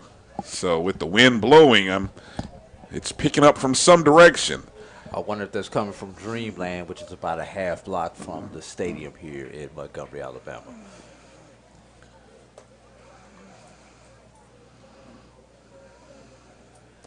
You know, Brian, I got to ask you this. Are you a museum guy?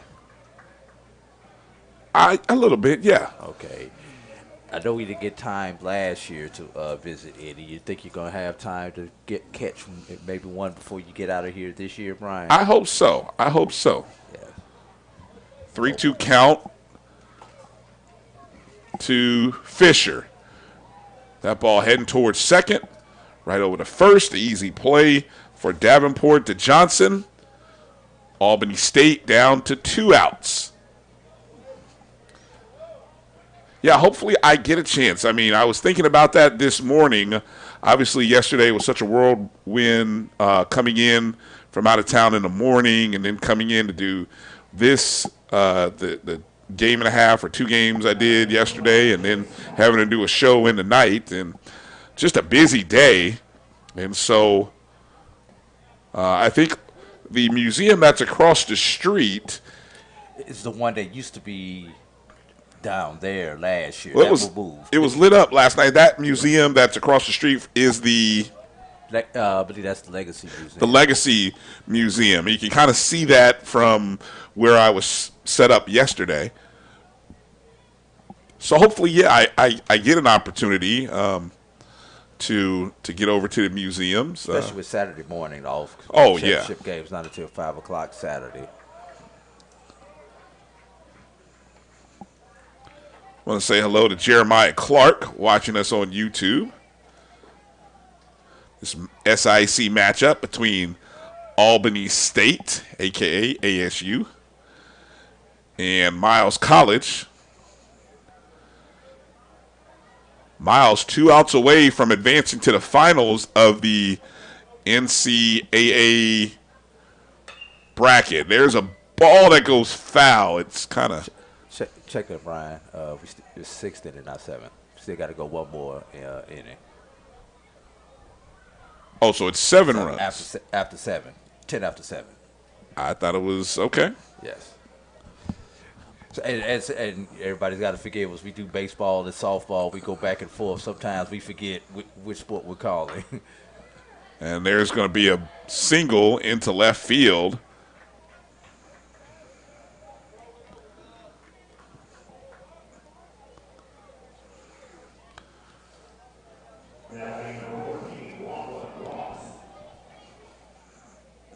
So Chase Karn gets on base with 1 out. Just the second hit that Cody Long has surrendered today. Latchlin Ross at the plate now. Ross is 1 for 2 today.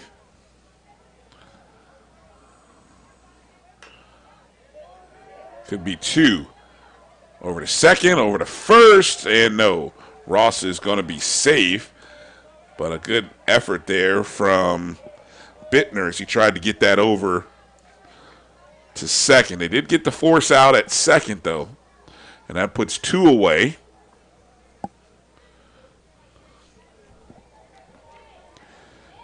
First baseman Nicholas Hernandez comes up.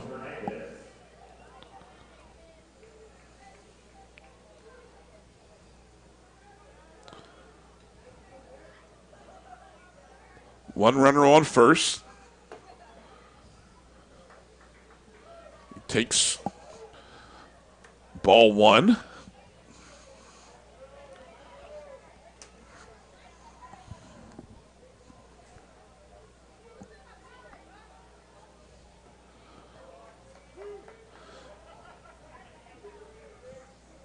Long pitches. Gets that one to paint the inside part of the plate. The 1-1. Good scoop out of the dirt by Bisharat.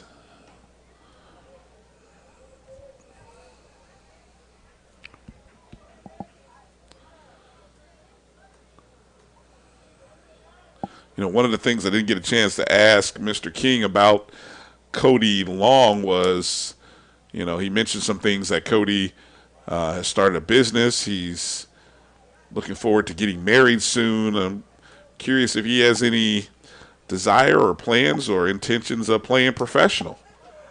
You know, with him owning his own business, I wonder if he could sign himself to his own NIL deal. Well, or sign any of his teammates to an NIL deal. I'd be curious what the business is. Yes. That ball is low. Another scoop out of the dirt by Bisharat, and there's the first walk. No, check that. The second walk of the day. So now Albany State has 2 runners aboard with 2 outs here in the bottom of the 6th inning.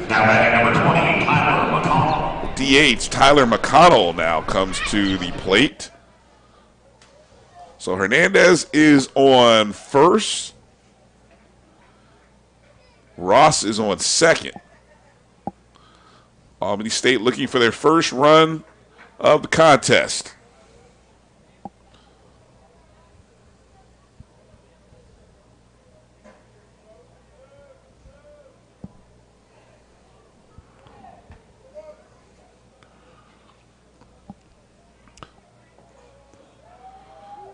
Beautiful pitch there by Long to get his first strike.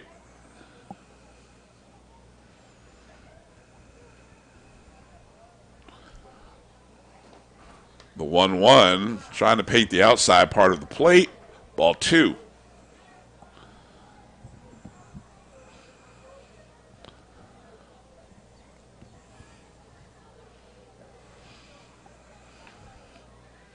Tyler McConnell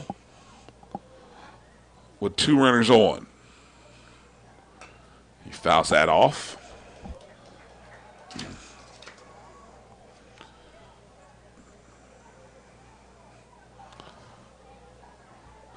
Deuces are super wild. 2 balls, 2 strikes, 2 outs with 2 runners on the base paths. The pitch to the plate. Fouled off, staying alive, staying alive. Wasn't that a song back in the 70s? Yeah, I heard something about that. Staying alive. Can't sing on the air. Too late. Oh. It's already recorded. My bad. McConnell, the senior from Leesburg, Georgia, looking to give Albany State their first run of the ball game. Fouled off into the seats past the first base right field line.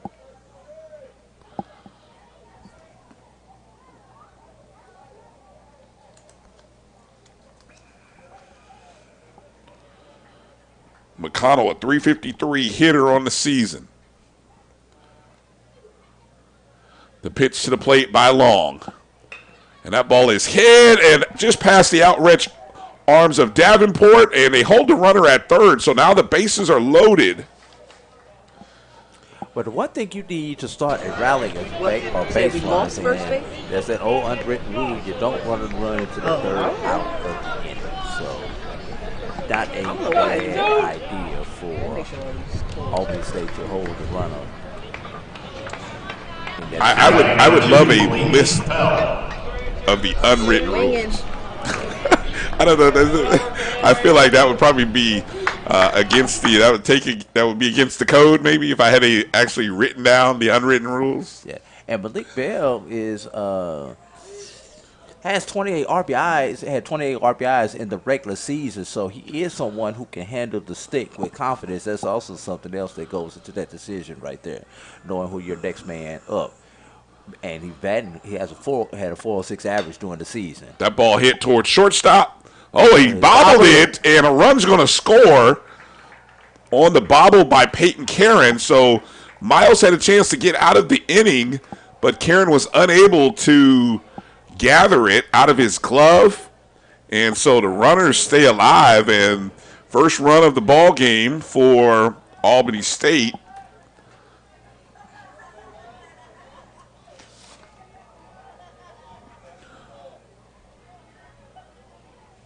Hill Corley, the shortstop, comes up now. And he drives the ball left. That's going to get by the left fielder all the way to the wall. 1 run comes in. 2 run comes in. And a 2-run double. And here comes the Albany State Bats here. They scored 3 runs now with 2 outs. Like I said, Brian, you got to have base runners create a rally. You know, sometimes people love the long ball, but sometimes it's a rally killer.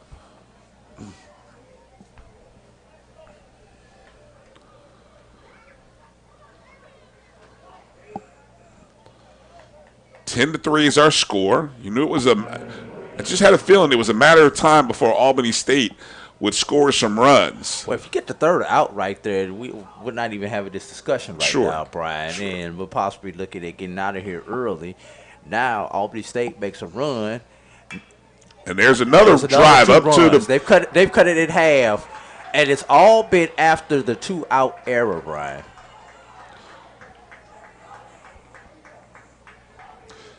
Pierce Thomas drives the ball into center field, clearing the base pads.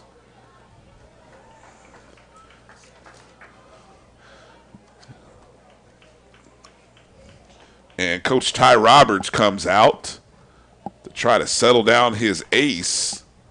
Obviously, there's nobody up, warming up in the bullpen, although there's a little bit of a rustling going on down that way. But this is more just settle down, try to figure a way how to get out of this inning. And I guarantee you he's not fussing at his pitcher right here. He's just settling him down. He's probably fussing. I won't say fussing. He's probably reminding other guys, hey, we got to make plays. We got to make the basic play.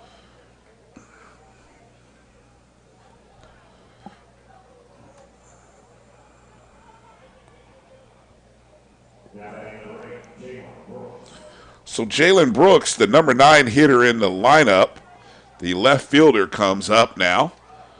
It's a 10-5 ball game. Runners on first. Interesting look there with 2 outs to show bunt.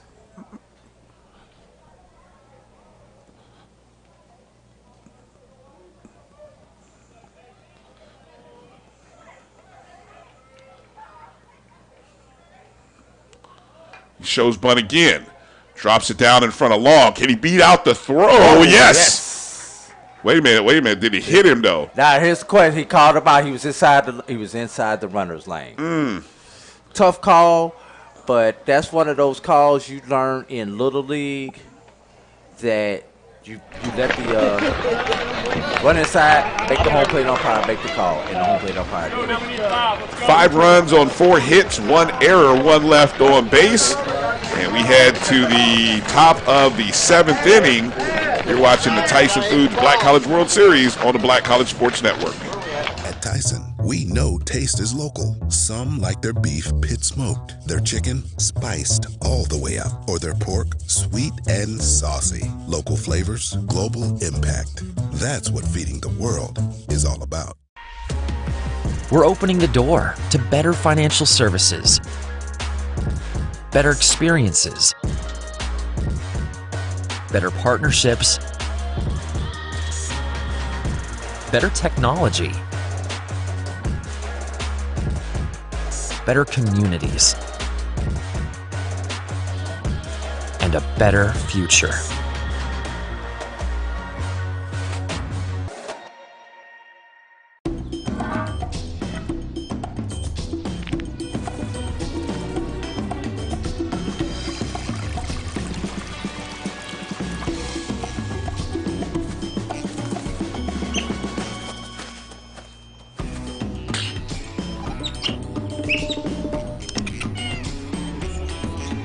For 5-star backyards, Yellowwood brand pressure treated pine. If it doesn't have this yellow tag, you don't want it.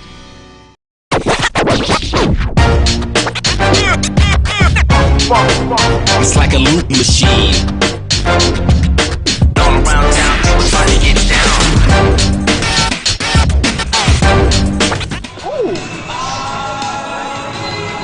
So we head to the top of the 7th inning.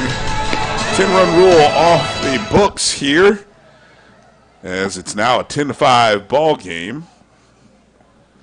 And the phone is ringing down at Truist for a call to the pen as we finally see what number pitcher that is that went to the mound. That is number 11, William Beasley, on the mound for Albany State with this Truist call to the bullpen. And Beasley has no record on the season in 8 appearances and has an earned run average of 23.4. Pitching in 5 innings, giving up 15 hits and 19 runs in those 5 innings. DH Michael Archie steps in the batter's box for Miles. Miles has some activity going on down in their bullpen, so maybe we've seen the last of Cody Long. Some activity down on the Albany State end as well. So Albany State's back in the game now. And the one thing about this Albany State Golden Rams team, if you make a mistake against them, they will take advantage of it. We saw it yesterday versus Kentucky State, and we've seen it again here today versus Biles. Well, you know, and you made mention of that as I was looking at the stats of that contest against Kentucky State. I mean, it was a close ball game until the 7th inning. Yes. When they put 8 runs up. I mean, we're talking a 4-2 ball game going into the bottom of the 7th inning, and they ended up scoring 8 and 10-run ruled them. So,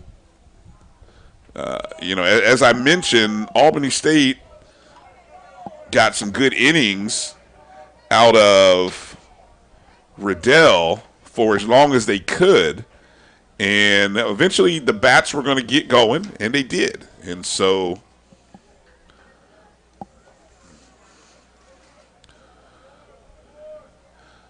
few too many mistakes by Miles. And there's a shot just past the outreach glove of the shortstop, Hill Corley.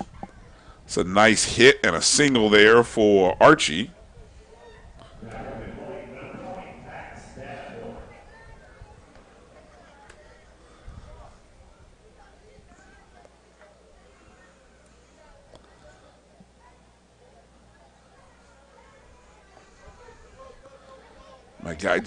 My guy Jeremiah Clark making some good points there on YouTube. Feel free to jump in there. If you're watching us on YouTube, jump in the discussion in the chat room.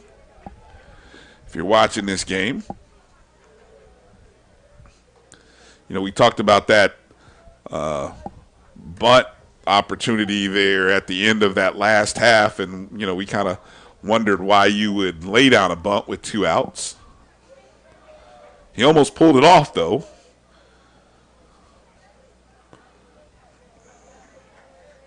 William Beasley looking to get his first out.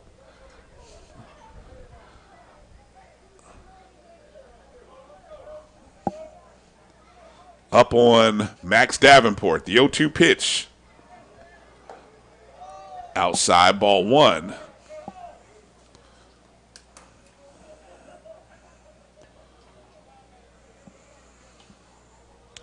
Davenport is 2 for 3 today with a run scored and has struck out 1 time already. The 1-2 pitch by Beasley. Fouls it off high above us.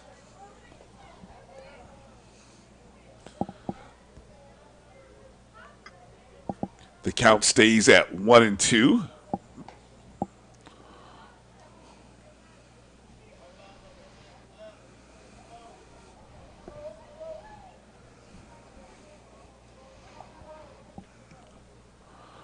The 1-2 pitch by Beasley. Runner on first. He reaches out, fouls it off again. So Max Davenport staying alive here. First time he's faced Beasley today.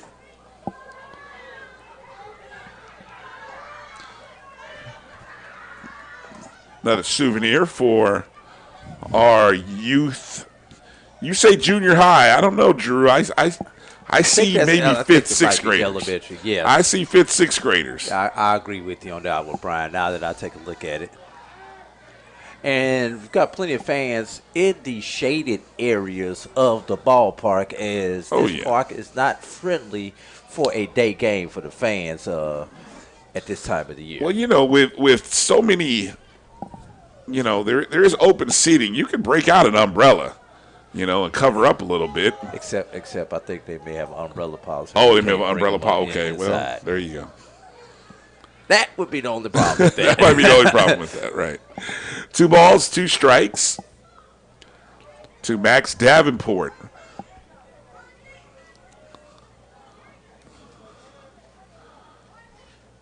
The pitch to the plate. Davenport drives it towards center, but coming in to field that one is Zane Ross. So that's first out of the game for Beasley. Number 19, William Johnson. First baseman William Johnson now coming up to the plate.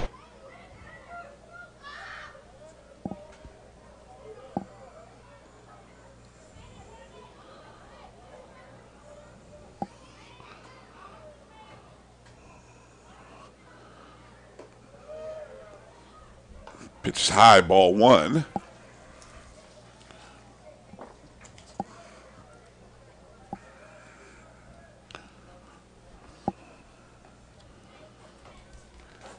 Game number 2 today will be between Florida Memorial and Edward Waters University. A state of Florida showdown. Not only that, that's a rival game for those 2 schools. I don't know who won, but I know they did play the 3-game set earlier this season. And they traditionally play each other in just about every sport that they compete in. Oh, that's off the foot. And I think Edward Waters might have won the series. I'm just trying to recall. I'll look into that a little deeper, but that's game number 2, scheduled to start 12:30 Central, 1:30 Eastern. We're in the 7th inning here, Riverwalk Stadium, home of the Montgomery Biscuits. I could use one of those right now. Seeing as how my breakfast sandwich went missing, I sure could too. I hope you didn't pay for it there, my brother. That I did not, or Okay. I would have definitely been paying attention to what happened to my sandwich. So I guess I can't complain too loudly, but I'm still complaining. I would too. 2 balls, 2 strikes. 1 out here in the top of the 7th inning. 11-11, everybody on the Central Time. Make a wish. There's a ball that's hit towards center field. Another one for Ross to snag, and he does, and that's 2 away.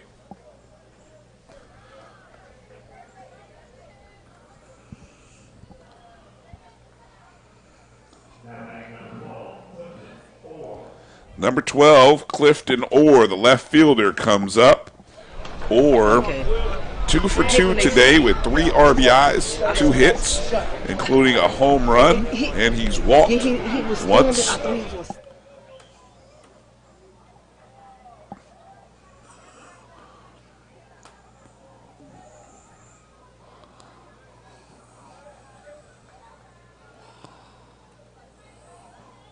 The pitch to the plate, fouled off. First pitch towards the Albany State dugout.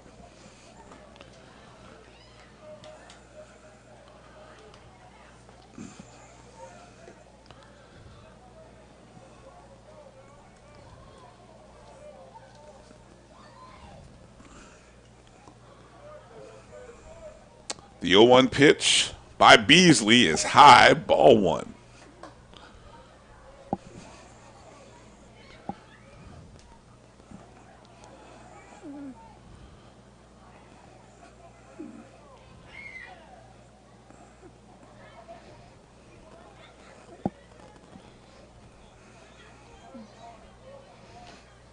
The 1-1.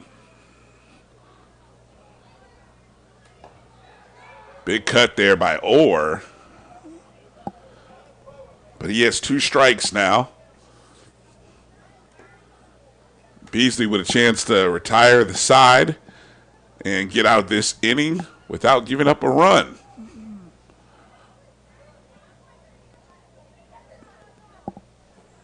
The 1-2 pitch to the plate.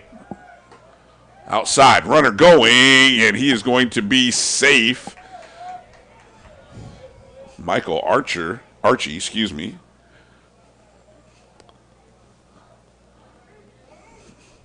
Thought that was real close to catching him on the tag at the top of the head, but called him safe. So he's in scoring position. Deuces are wild. 2 balls, 2 strikes, 2 outs.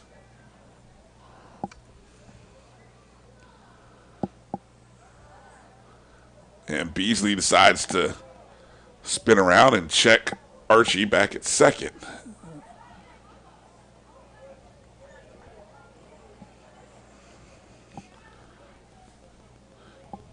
And you can see the distance from the bag Archie is. He hints at going to third. Beasley comes to the plate. Outside. Ball 3. Full count here with 2 outs. First base is open.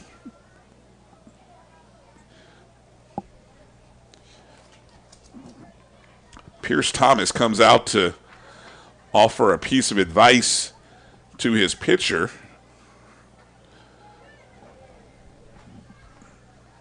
Be interested to see if he gives him anything good to hit here.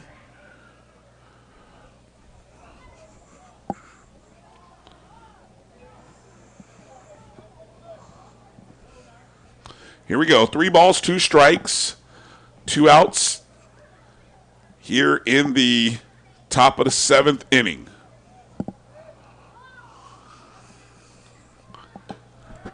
And high and inside, and Orr is going to take his base. So a good at-bat there for Clifton Orr. Peyton Kieran.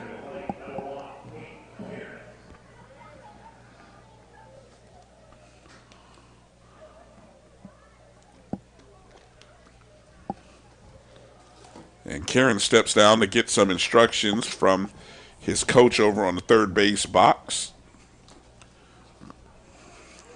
Wonder what he has up his sleeve. You normally don't call a batter down with 2 outs. As you see, Executive Director Michael Coker bring out some baseballs to the umpire.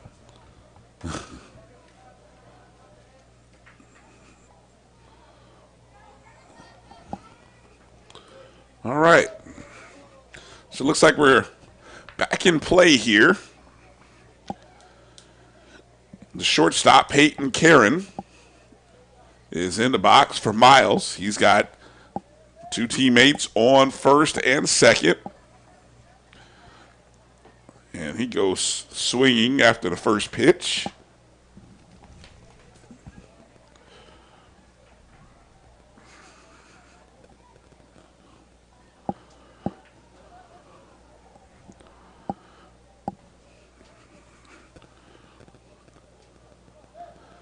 Beasley checking back to second. Goes to the plate. That one is off the ankle, shin, foot. And he's bad at himself on that one.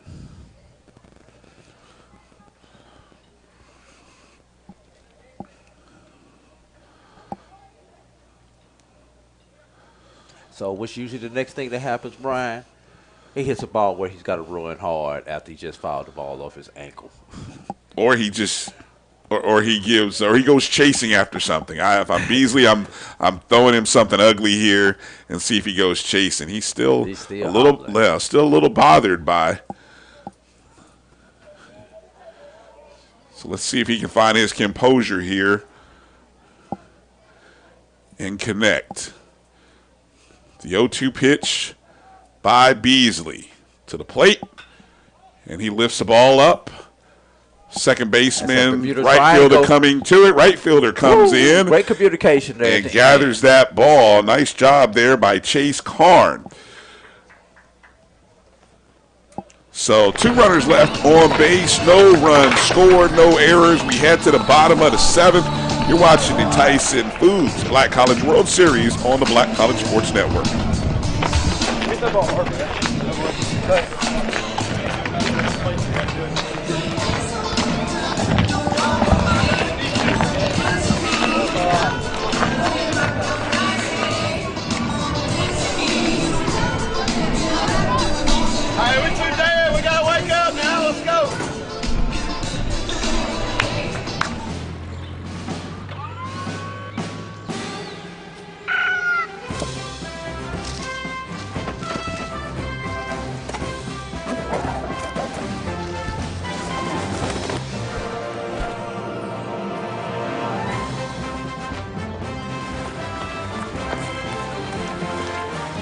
For 5-star backyards, Yellowwood brand pressure-treated pine. If it doesn't have this yellow tag, you don't want it.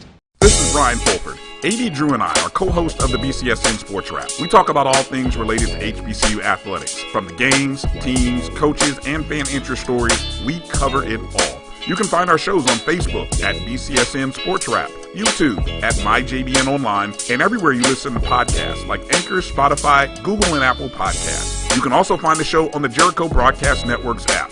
Make sure to download. We look forward to you joining the conversation and being a part of the show.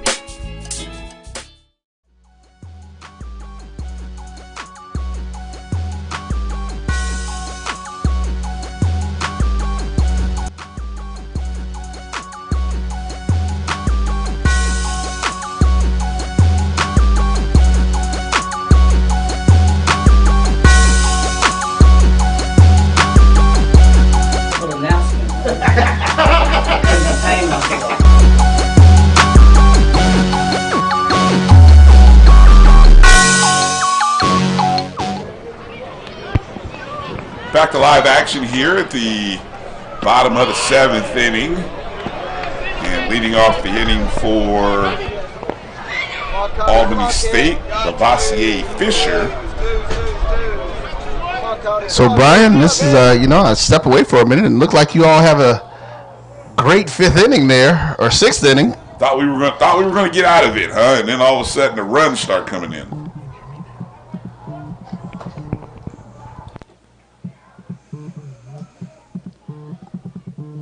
Two balls and one strike. And there's a ball that's driven towards Davenport at second. Cody Long is still in the ball game for Miles. Joining me now in the box is the dean of HBCU sports, none other than Dr. Kenyatta Cavill. Doc, it's good to have you up here in the box. How you doing this morning? I'm doing well. It's good to be with you, Brian. Go out the gate. Yeah. Getting in here some good baseball. Like you said, it looked like y'all going to be able to get out of this thing a little early maybe and turn it up. Well, I kept cricket letters in that there's been bottom of the 6th. That was the thing. These teams have played each other 4 times, and there's been runs. There have been lots of runs by both teams, and so it was really shocking to see Miles jump out to the 9-0 lead and it kind of hold for as long as it did. And then all of a sudden, with 2 outs, Albany State scores 5 runs, which, look, you never expect that, but, man. Yeah, like you said, that familiarity breeds that contempt. So they're going to play all the way through. As you see that strike come in there, 2 strikes in the inning. On this batter here. Chase Karn has a check. Did he go? I think he went. He called him. He called him on that. He I think he was going to call it regardless, but I think he went as well. Strikeout number 7 for Cody Long, who we kind of wondered whether we would see Long come out here for the 7th, but I think this is going to be his last inning, Brian. Think so? Yes. Because I can't see what number that is down in the bullpen, but he's throwing with a purpose now as he's getting loose. Number 14, Latchlin Ross steps in. It's a strike for Long.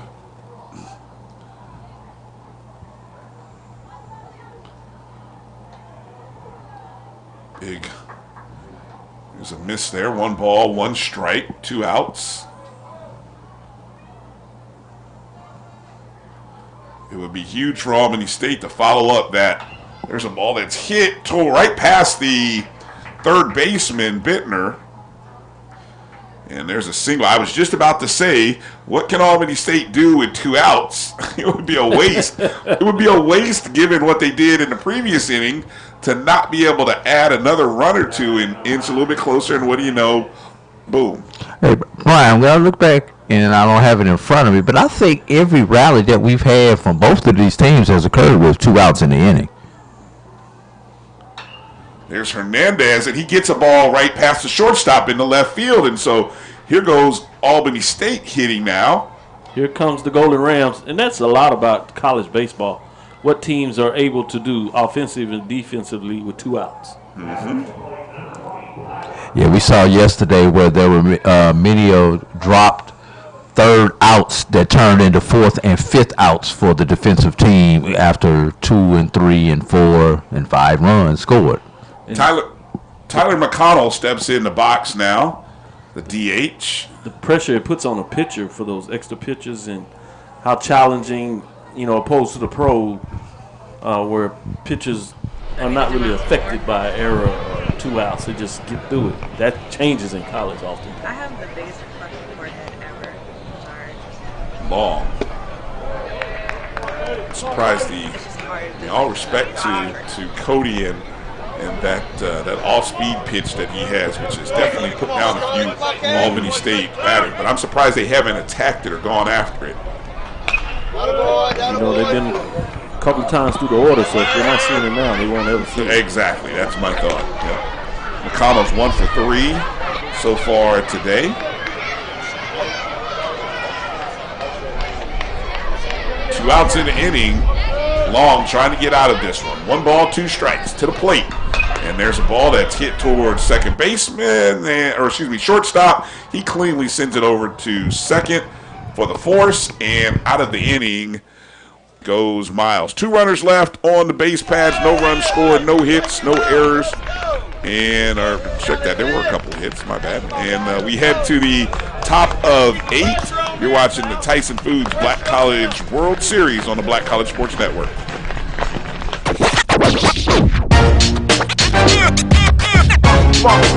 It's like a loot machine. All around town, people trying to get down. For 200 years, Montgomery, Alabama has been making history by people who had the courage to stand up for change.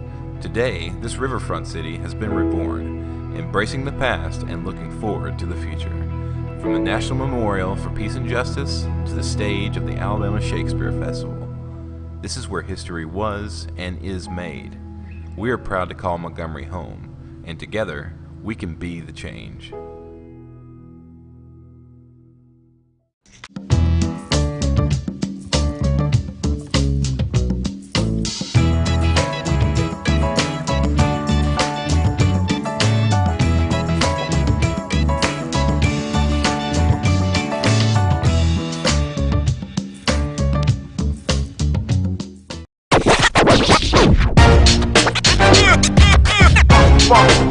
It's like a loot machine.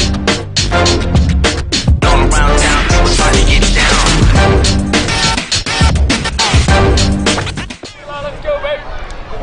Leading off the top of the 8th inning for Miles College, Eli Snelson on the mound for Albany State, William Beasley.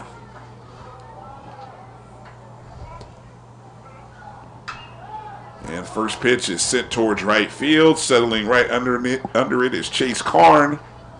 1 pitch, 1 out. Hey Brian, we've only got 2 innings to get our other trains in. We started off hot and heavy. We had 4 within like the first 3 innings, and we haven't had one since. If I got that correct. I told you it wasn't. I told you it wasn't going to be. I told you what I say. The number was 6. Yeah, you went 6. I went 8. Yeah. Man, y'all. I love the way y'all do those over and unders, man. Hey, for the people at home, that's what we do this for. Hey, it's entertainment. Entertainment, right. Exactly. And right now we're officially at 4.5 trains because there was a train sitting out there when we started the broadcast, so we counted that one as a half. You counted it as a half. I don't count that. Trains moving by is what I was counting. Yeah, you do a half for a reason because you can't count it. Will Canty. Nice try. Will Canty, the right fielder, in there. 2 balls and 1 strike. On deck, James Bittner. We say at Texas Southern University Sport Management Program, business of sport, but the other part of it is entertainment. Exactly. Speaking of Texas Southern, Dr. Cavill, you see a lot of SWAC baseball. Just quick difference that you see between SWAC play and SIAC play. Off the top of my head, a lot of it is a little bit about speed. I see a little more speed in the SWAC, particularly in the Western Division. I see a little more arm depth in terms of the pitching, just depth of the pitching, not necessarily the quality of the starters seem to be on par with each other, but the depth, particularly in the East Division, which seems to live more depth on the pitching side. But still quality baseball at both levels. Oh, no doubt about it. The intensity of these games from yesterday to today, that's on par, whether it's the MEAC or the SWAC. James Bittner steps in, and Will Canty walked and is on that rush game in Edgewater. Oh, those two. It was late, but the energy they brought to that game. Oh my goodness. I don't know which one had the most liveliest dugout. They had to be 1 and 1A as far as cheering and chanting and encouraging their teammates from the dugout and the chatter from the dugout. Absolutely. They try to get these little leagues that with no chatter. No, if that's what you wanted to hear, what you heard last night in that last game, especially starting at 8:00 local time. Yeah, if you want to keep the game, I always hear people have these discussions about keeping baseball enjoyable for young people. And there's a ball that gets by the catcher. Good point. That's going to send Canty over to second. But if you want to keep the game entertaining for young people, especially in today's environment, then what better way to keep them engaged by allowing them to have that kind of chatter? Now, as long as it doesn't get, out of control, personal, I don't think I heard any of that. So, you gotta have that, I know, and there's Bittner who finds himself on first, and so now Miles has runners on first and second. But can you imagine that? You see sometimes the enthusiasm on the major league level, but that's after a hit or after a home run. It's already. Maybe you can't do that during the game because guys are sensitive, especially pitchers, and you see dust ups because you brushed me or he breathed on me too hard. Looks like we may have a truest call to the pen right here.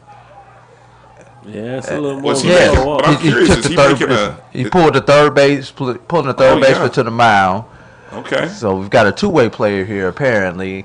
And I think he may have been one of those ones that was tossing down the bullpen between innings, getting his arm loose. The third baseman? No, the third baseman is Malik Bell. He's been out there since the start of the game. No, I'm talking about when they were offensively. Going down there, getting some tosses in. You get some tosses in. Okay. Yes. Okay.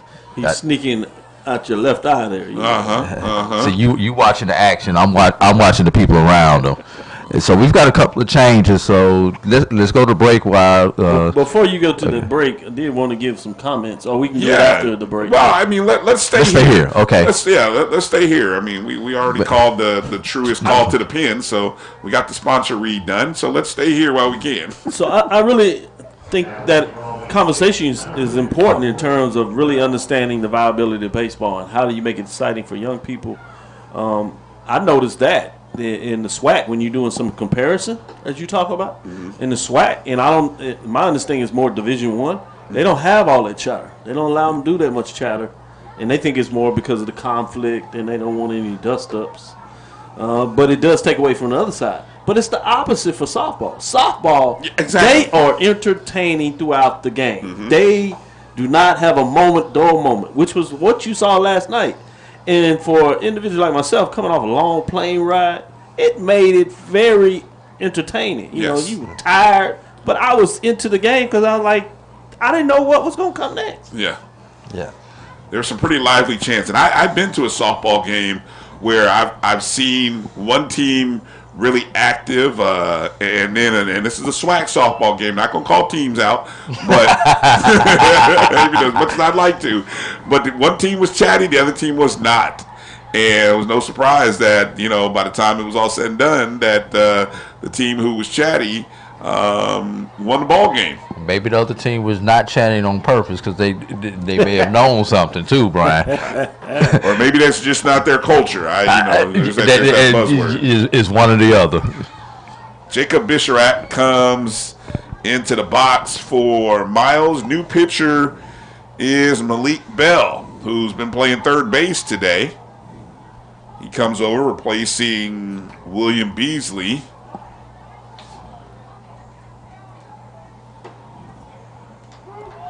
Coach Hemmings wanting to keep this game close. I mean, still 2 innings left, and so it's this. You don't want to. Your team can score runs if given the chance here, but what you don't want to do here in the top of the 8th inning is let Miles add a couple of runs to their 5-run lead.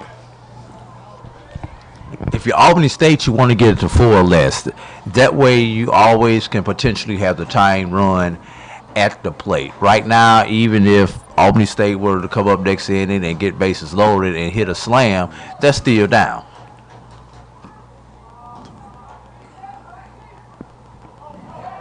That ball gets away. It's going over. Yeah. Not quite there. Pierce Thomas tried to make a play. The ball didn't get so far away from him. Really good about anticipating and being prepared to run if the ball got away. And as soon as he saw it got just outside of the catcher, he takes off. Both runners, the guys on first and second, did a good job of staying alert.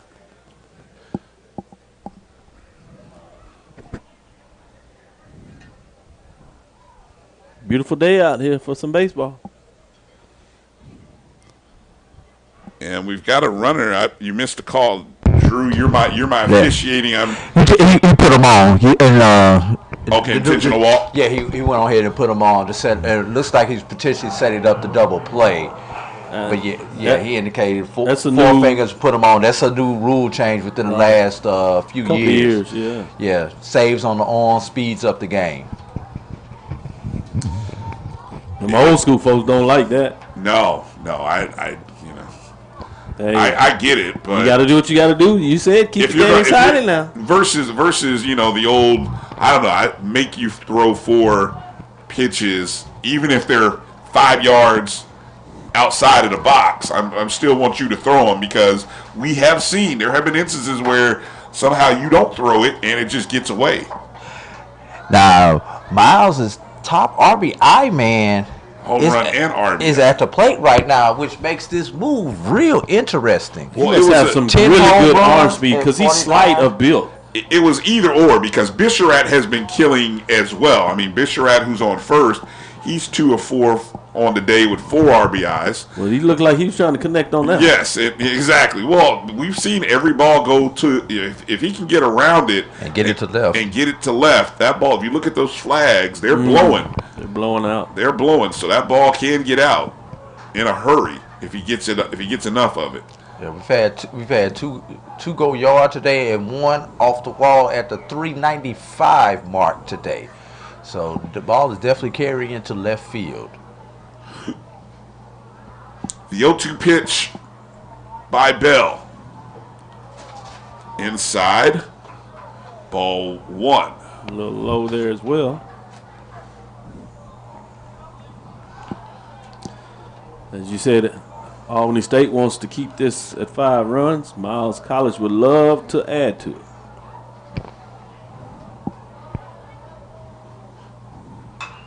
That's going to do it. Into opposite field, into right. 1 run's coming in. There's going to be a second coming around.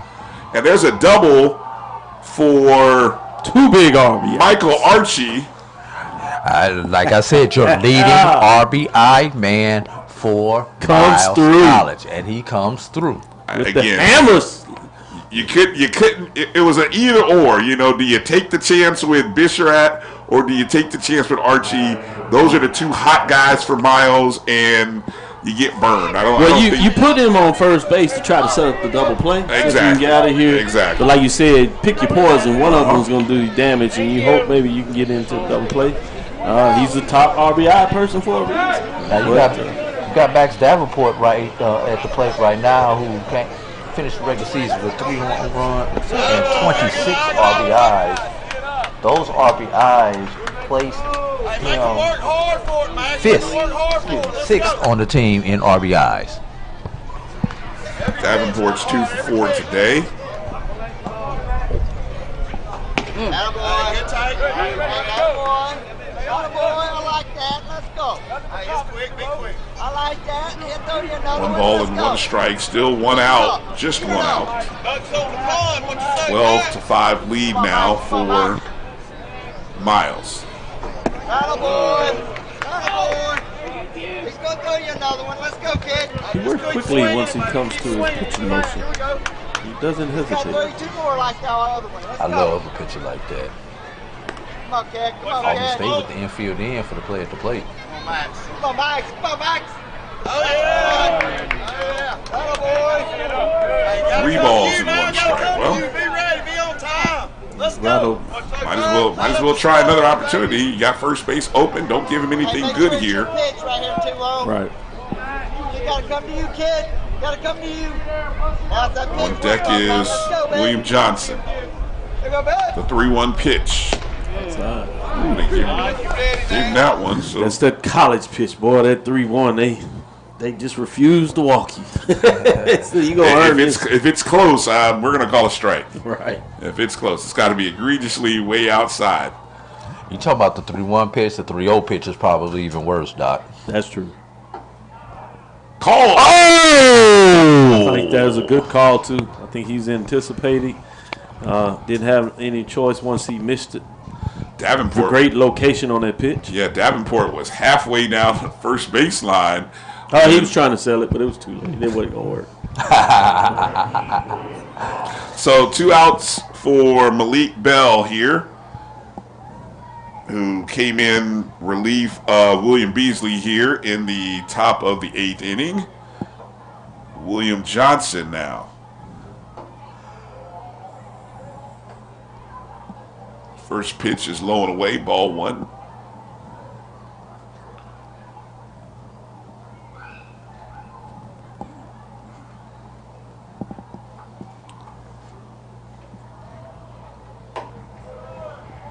High and inside, ball 2. Hey, for those who may be coming by Riverwalk Stadium at some point in time today, remember it is Greek night here tonight at Riverwalk Stadium in the Tyson Foods Black College World Series. Is that Greek day and night? Well, we gonna extend it to the day, but it's officially Greek night. So, nice. Dr. Cavill, member of Alpha Phi Alpha Fraternity Incorporated, do you think you guys will come and show up and show out tonight? We're first in everything we do, so I believe we will be here. Black and old gold. You already have a lot of the folks here in themselves, the leadership position, working different things. So we'll add the numbers. We'll show out, make sure people understand that we'll be recognized. I think Dr. Cavill just issued a challenge to the rest of the no doubt about it. To the rest of the Panhandle Council. 4 pitches and Malik the Bell. Divine 9. 4 pitches. Malik Bell has walked in. Here comes Clifton Orr. Orr 2 for 2 today. 3 RBIs, 3 runs scored, walked twice, and has a home run. So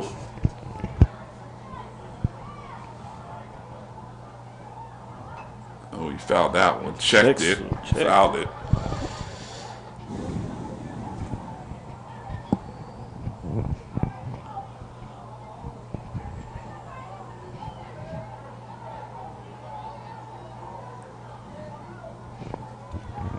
Now, if he clears these bases, fellas, we could potentially be back in a run rule situation. Yes, I was just thinking that. Didn't want to say it, but I was thinking it. My bad. No, hey. You know, when you say it out loud, you jinx everything. So.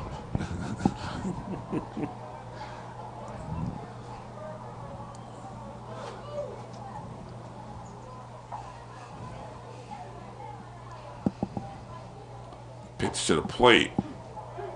Called strike 2. No tougher spot than the one that Malik Bell is in right now. Bases are loaded. 2 outs. Can he get that third strike or a ground ball? A little outside. Outside ball 2. Guard the plate. And you can tell Bell is not a regular pitcher, does not get a lot of regular work because he's getting consistent. When he's on the plate, he's good, but he's not around the plate, if that's making sense to everybody. Deuces are wild. Pitch to the plate is low, ball 3. Payoff pitch. Ooh. Now 3 balls. Nowhere to put him. 3 balls, 2 strike count. The runners will be off and running on the release. Called strike 3. Can't be window shopping. Bell gets out of the inning.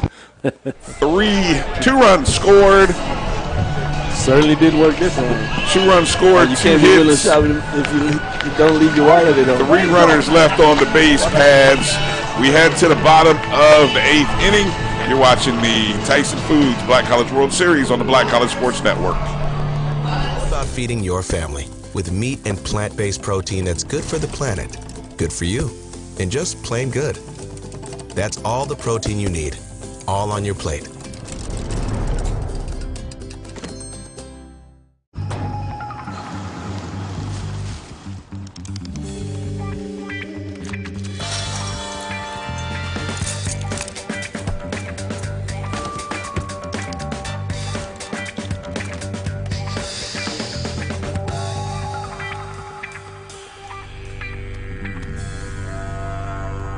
For 5-star backyards, Yellowwood brand pressure-treated pine. If it doesn't have this yellow tag, you don't want it. Meet Jessica Moore. Jessica was born to care. She always had your back. Like the time she spotted the neighbor kid, an approaching car, a puddle, and knew there was going to be a situation. That's my best friend. She don't need no lift, drive her own car. Miss Hogan's class? Yeah, it's Atlantis. Nice. I don't think they had camels in Atlantis. Really? Today, she's a teammate at Truist, the bank that starts with care. When you start with care, you get a different kind of bank.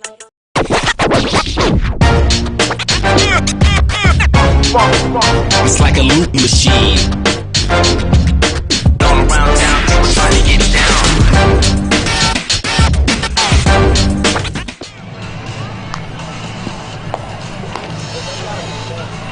All right, back to live action here from Riverwalk Stadium. Bottom of the 8th inning between Miles College and Albany State. Brian Fulford, Dr. Kenyatta Cavill, A.D. Drew also here. Leading off for Albany State, Malik Bell, who also doing the pitching duties in the last half inning. He comes out first pitch, fouls it off into his home dugout, his teammates' dugout. Keeping them awake. Wake up, fellas. Coming up next, game number 2 today is for a spot into the finals of the NAIA bracket. It is a Florida showdown between Florida Memorial University out of Miami Gardens, Florida, and Edward Waters University out of Jacksonville, Florida. Pretty big rival in those parts. Oh, yeah. This is a big rivalry. So they bring that rivalry to Alabama.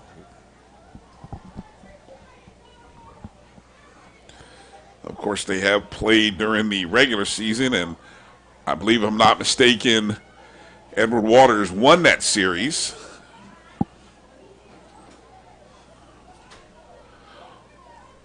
One ball and 2 strikes. This time it'll be for a little bigger stake, though. Championship is on the line. Cody Long still on the mound for Miles.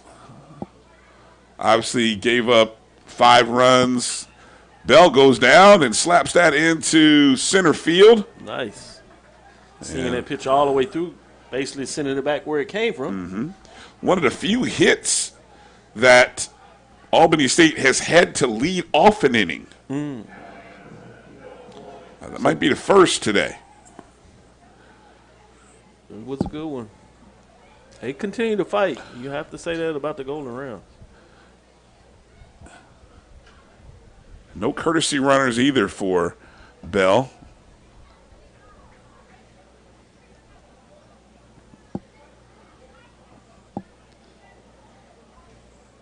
So during the Florida matchup, did we get to get into conference churning with Edward Waters and Florida Moore? Well, we saved that for another.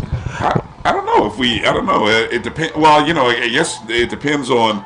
Obviously, they're in the NAIA bracket because technically they are still an NAIA team, but they have played Division II opponents, and that's where they potentially will be moving to. Well, no, they have already been accepted. Okay, they've already been accepted. The question is, when officially can they go and start competing? As early as this July, if they've met all their qualifications, is my recollection on that. And we're at number 5, Brian. That's correct. They just have to get the final okay from the NCAA that they've done all the necessary paperwork. So the anticipation is that they'll be a fully fledged member in the SIAC starting next fall. And they also played a lot of SIAC opponents this year. You know, there was not a mandate, but a encouragement. If you could fit Edward Waters on your schedule this year for the SIAC opponents, they did. So they get a chance to win it as an NIA program, and then they might find a way back to try to do it as the NCAA Division II next year. That'd be a nice feat to put in the record book. Brian and I love a school that had an opportunity to do that in Florida A&M University with the Cricket Celebration Bowl. That's right. Once upon a time. Doing it from the MEAG and then the SWAC. The 2-2, driven over the second baseman's head, and that is the shortstop, Hill Corley. The catcher, Pierce Thomas, now comes to the plate. Still no outs in this inning. Perfect situation for a bunt if you're Albany State, except the fact that you're down 7. Do you really want to give up a potential base runner by laying down the sacrifice? Let's see how Coach Hemmings plays it. It looks like he's going to swing away, and I would have to agree with that. You just need too many runs to give up the out at this point. Well, we haven't seen, again, no outs. We haven't seen the first two hitters, first two batters get on with base hits against Long, SIAC Pitcher of the Year, and he got hit, apparently, and so that's going to send Thomas. Long comes up to talk to the umpire. Now it gets a little more interesting. Apparently it nicked his elbow, or in the elbow region. Yeah, might have just hit the jersey, but that's still counted as a hit. We have had one earlier today, before you got here, Dr. Cavill, where the ball just brushed his jersey. If he's got a schmedium on, it's nothing, but with the extra large jersey, it caught the cloth. That's it. Jalen Brooks in the batter's box with the bases loaded. No outs for Albany State. And yes, I said schmedium on purpose, everybody. I noticed that. An opportunity here to rally down 7.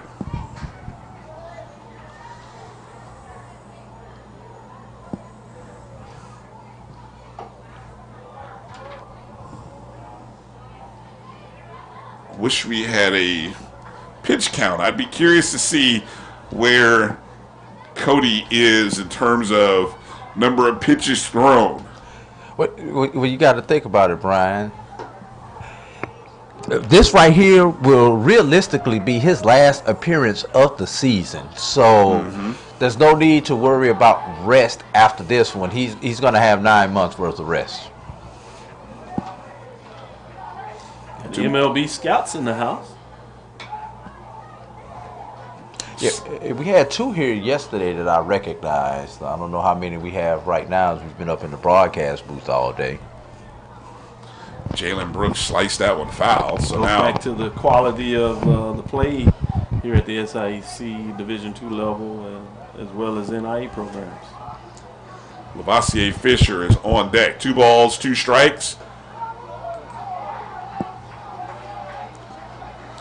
Got a couple of people coming into the game too. 3 balls, 2 higher strikes. up than the cameras as they're trying to stay in the shade. Yeah. All right, Dr. Cavill, we're going to ask you to put your coach's hat on. Do you send the runners? No. You play it safe. Too many runs, 7 runs. You just chip away. You make Miles earn every one of these outs. And there's a swinging strike. Looks like it might have been even a deflection. So first batter down. Held on to that ball. Lavoisier Fisher comes up for Albany State. And so I love this interaction. I don't know if you Strikeout. Go ahead. Continue. I was saying I love this interaction. I don't know if you guys can see from up in the broadcast booth. Obviously, you can't see it on camera, but the elementary kids are over here talking to the. I believe that looks like Florida Memorial players who are down just talking to the kids. That's what it's about right there. I see that.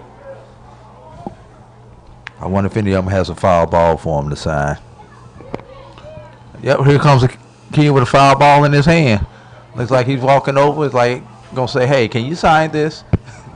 Oh, yeah, smart one. I like it. Oh, and a bat. Ooh, yeah, got a hat, too. Got a hat. Here's a ball that's pulled foul towards the now that's a young man Miles that comes dugout. with a plan. Comes prepared, yeah.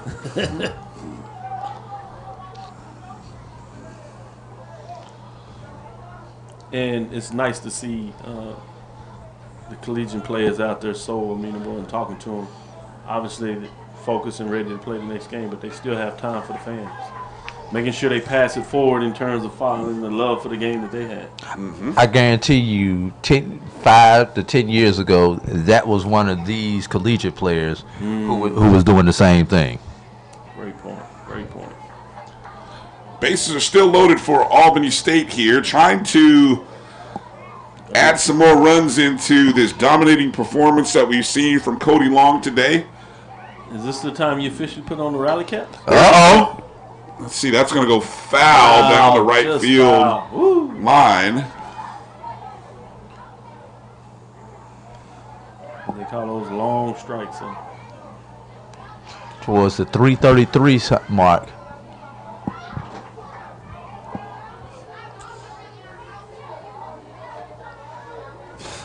I guess you wait for the first hit before you put your rally caps on, really. The 0-2 pitch.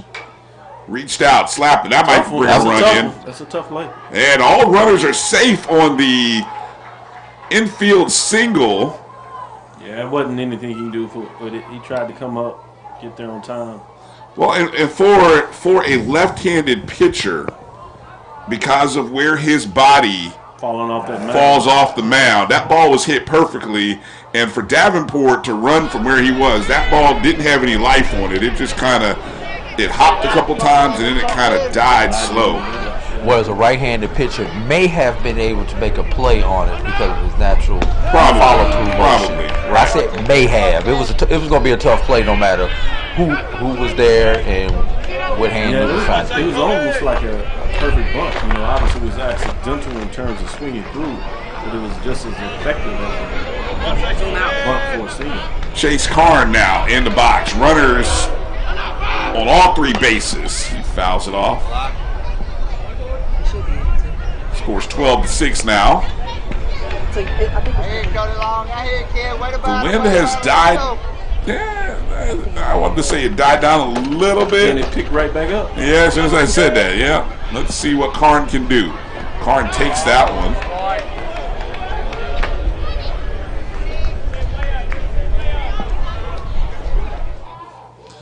If you can see some of the, from that camera angle, you can see right behind home plate, you can see the pitcher opportunities here for a lot of our youth who have come in and they're hanging around some Florida Memorial players waiting for their shot. The 2-1 pitch, he takes that one, strike two. Karn showing a little patience.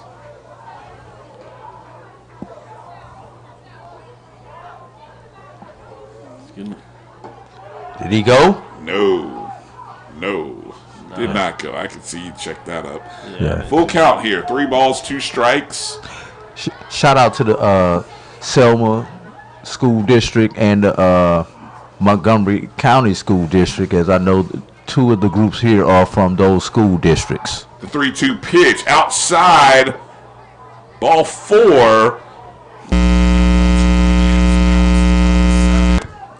Got a coach out here, Nick Strong, extraordinaire. Texas Southern Finest. I guarantee you the bait is ready to be put on the hook. Well, with a 12-7 game, one swing of the bat makes it a 1-run game here. Now at the plate, Latchland Ross.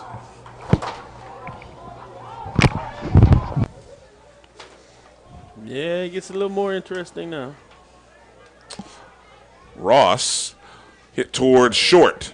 Oh, and bobbles that one. That's going to keep a run in. There's an error on the shortstop. He'll check that Peyton Karen, and the bases stay loaded. It's now 12-7.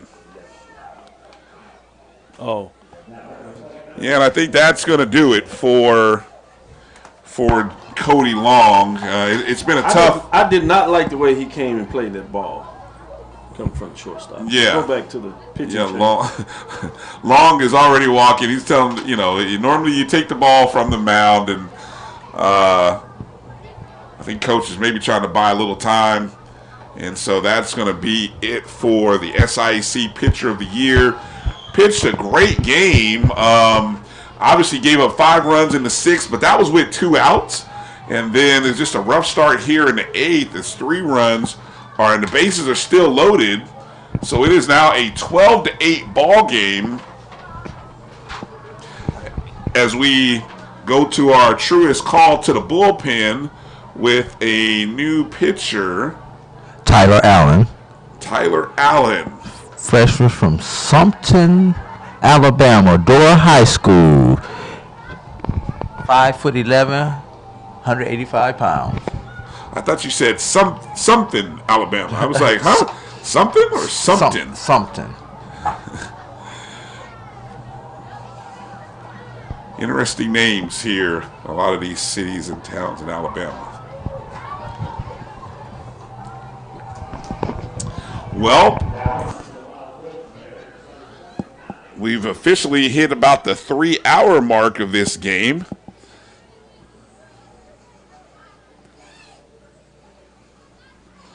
Somebody's arm might be tired down there for Florida Memorial if it's a... There are a host of... Now the number of young people who have gone over to get an autograph has ballooned.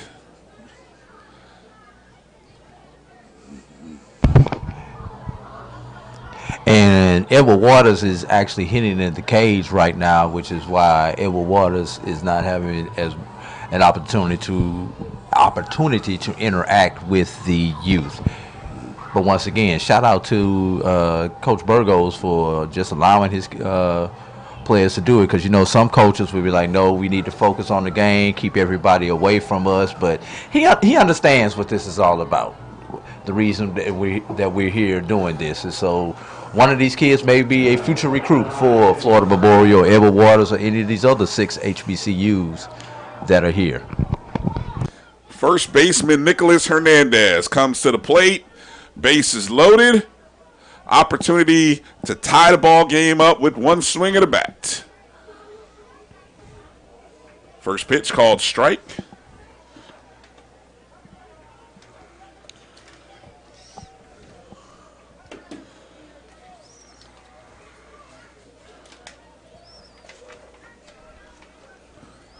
The 0-1. Looks at that one. Low and away. Ball 2.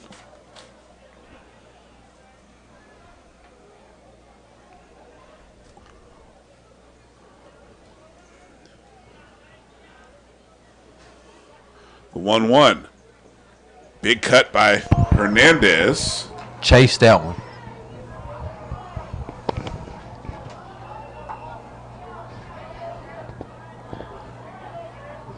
Let's see what Drew Shackelford dials up here with 2 strikes. It's lands right in front of the Miles dugout.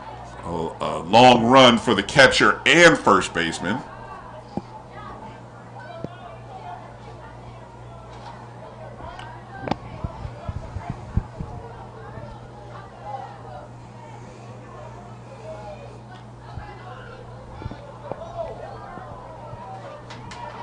Shackelford, of course, as you mentioned, from Quinton, Alabama. Don't ask me what that said, Brian. Gardendale High School. That's got Gardendale. I'm assuming that's north of Birmingham, because I do know there's a couple of areas up there named Gardendale. But don't quote me on that.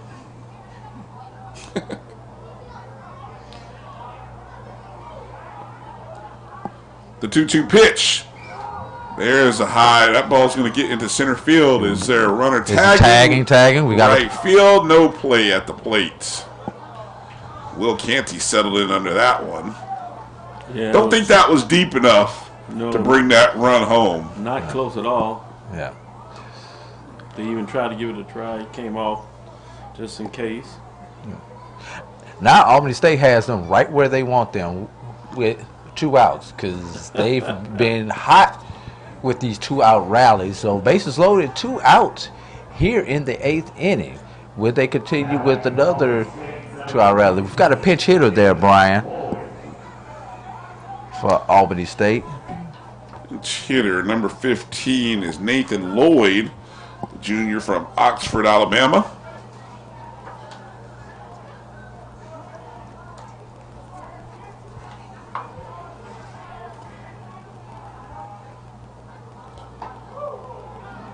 And he's a left-handed batter, so, I mean, going up against a right-handed pitcher just kind of makes sense here. Playing him straight away. Outside ball 1.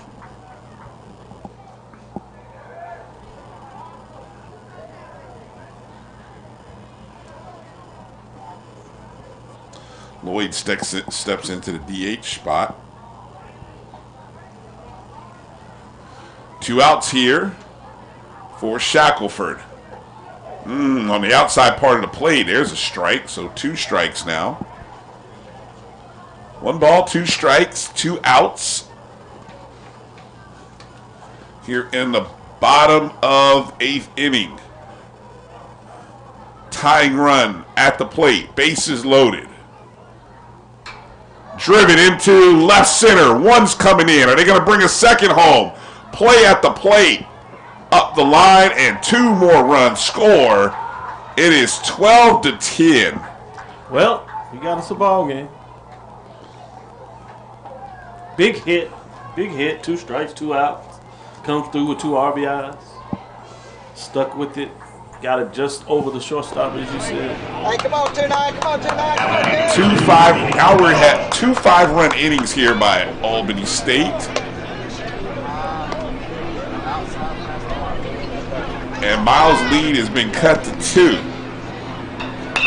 There's Malik Bell, who started the inning off. There's the force at second. And so we're going to head to the 9th, and Albany State is in this ball game. There is life for the Golden Rams. 2 runners left on base, 5 runs scored, no errors. We head to the 9th. You're watching the Tyson Foods Black College World Series on the Black College Sports Network.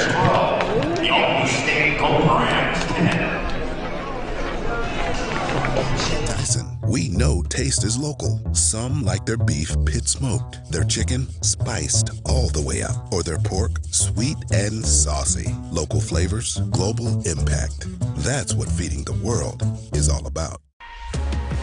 We're opening the door to better financial services, better experiences, better partnerships, better technology, better communities, and a better future.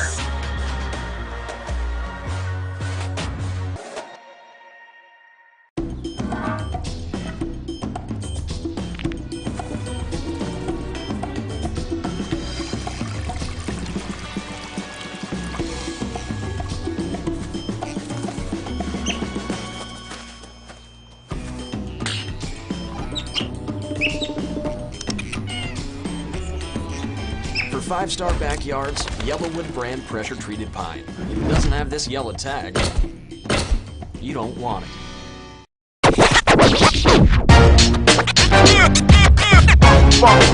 It's like a loot machine. All around town, people trying to get down.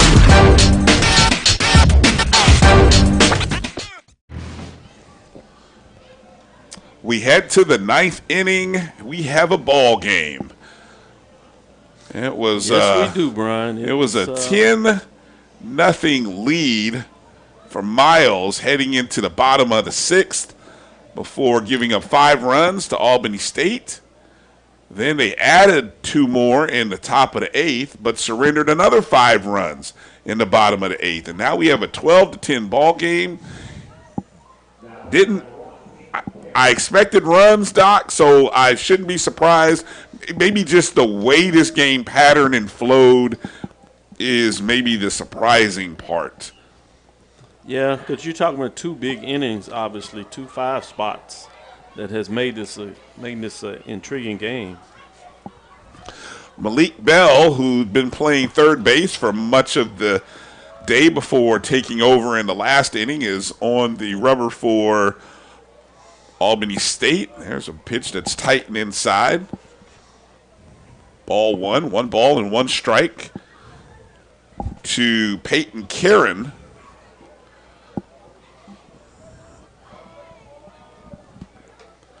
There's another pitch that's tight. 2 balls and 1 strike. First batter is so important in these games, whether that is to get the out or get them on. Mm-hmm.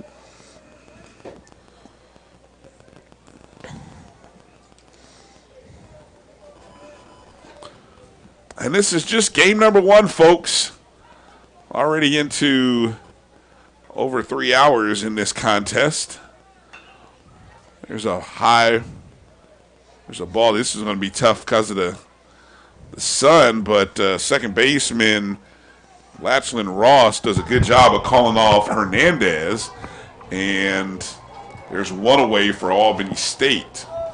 You mentioned 3 hours, Brian. I guess we're making up all that time yesterday where we had those big gaps between games because games were going real fast on yesterday. So the time between each game, is there a standard time that's set? There's a ball driven just past the third baseman.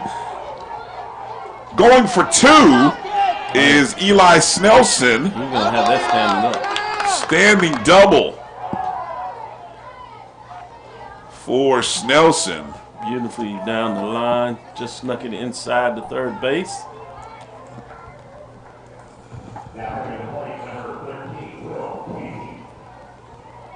Nathan Lloyd is over on third base. He took over for Malik Bell, who previously was at third. It was at number 13, Will Canty, coming in there, as you talked about. Now, this goes back to a question you asked earlier. It looks like he's swinging away, and it's the right call. And a benefit of hitting the mound, because if that ball doesn't hit the mound, that ball is going into center field.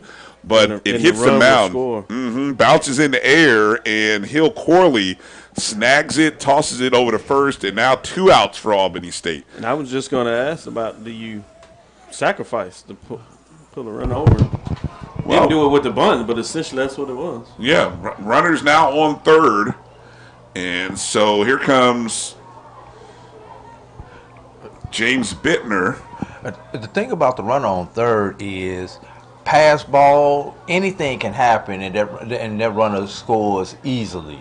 You know, runner on second base, it has to be more of a perfect scenario to get that run across, that insurance run that Miles desperately needs at this point in time, as hard as Albany State bats have been in the last 3 innings. First pitch called strike for Bell.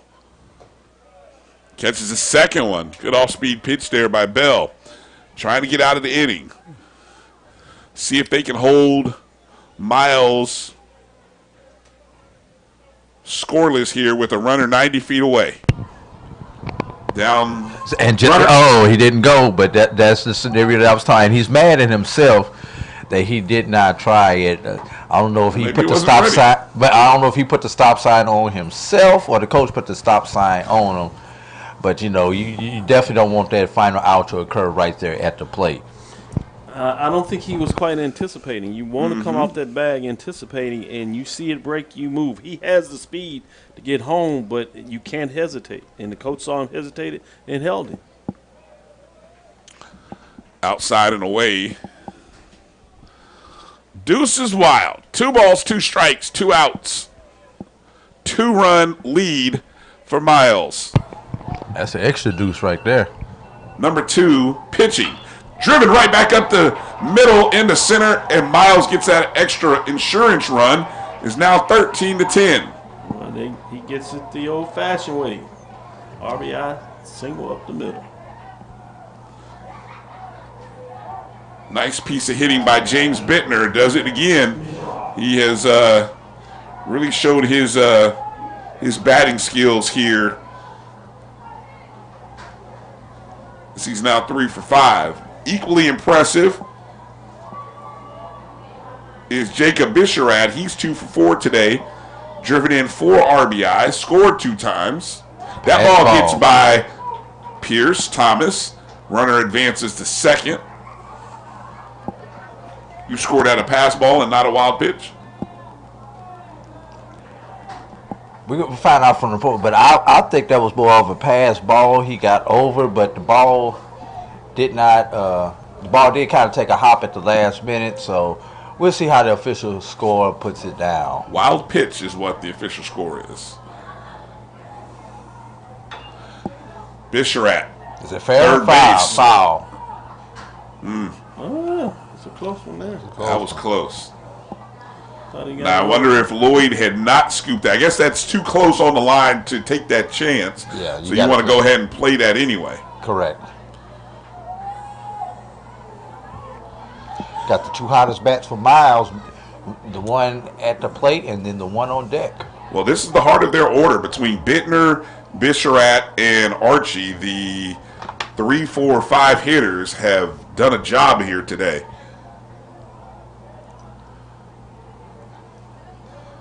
One ball and 1 strike.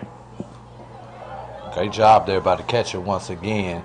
And that is basically because the player on the mound right now, Bell, is not an everyday pitcher. So I'm pretty sure that these two don't work together, Bell and Thomas, too often. 2 balls and 1 strike. Low ball 3. So 2 outs here. Opportunity for Albany State to get out of this inning. Only surrendered 1 thus far. The pitch is no outside away, ball 4. Bisharat takes his spot, and here comes DH Michael Archie.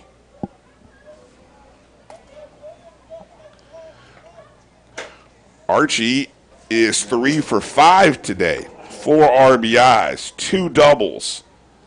Struck out once. Scored once. He even has a stolen base.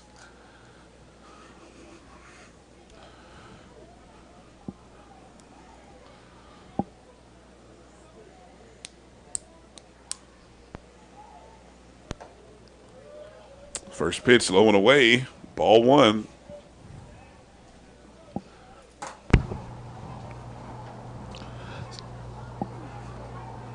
Thomas is going out there to calm Bell down.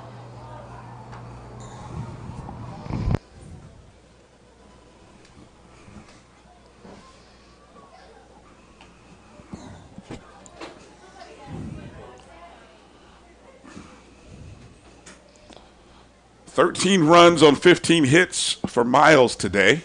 1 error. And 1 error. 10 runs on 12 hits for Albany State. Also 1 error. Well played game. A lot of hits. A lot of runs. But not many errors.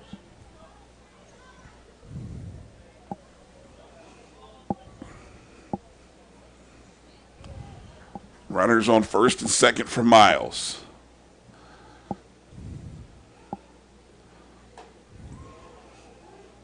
Called strike 1.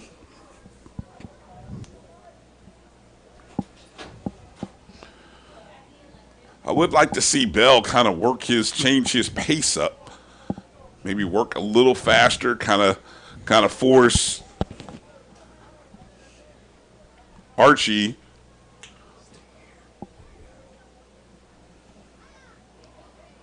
The 1-1. Ooh, big cut by Archie. He was aiming for something somewhere. Can Archie come through again?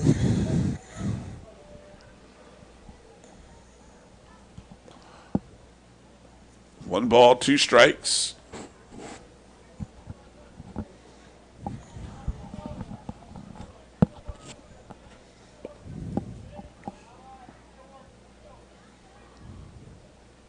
Yeah, this is this is that point in the game where the anticipation is there, but the pacing kind of slows you down. And obviously, it's the cat and mouse game. It's the strategy game here by both the pitcher and the hitter. Oh, and that hit him. So now the bases are loaded as Archie takes his base. Bases are loaded now.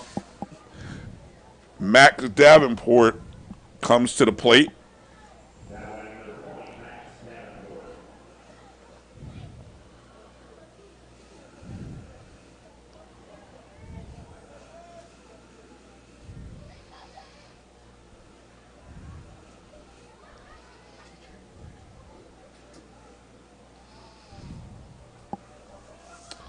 And there's a meeting here at the mound. I don't think it's a change here. This is a meeting of the mind. Yes, definitely a meeting of the mind. Strategy meeting here to say, what do we need to do to get out of this inning? Let them put the ball in play, hit to where somebody is, and make the play. It's only between the pitcher and catcher, so I'm a little surprised the rest of the infield's not in on this. And maybe they're doing something with the signs with the runner there on second base. Maybe he's tipping himself off or something along those lines. Home plate umpire says, "Come on, we got work to do." Like, hey, we're bleeding into the scheduled start time of game number 2. Always. Schedule's going to be shot. Oh, of course. But that is one reason that why there's a gap between the morning session and the afternoon session for days like this. That means y'all doing something right. Max Davenport facing Malik Bell.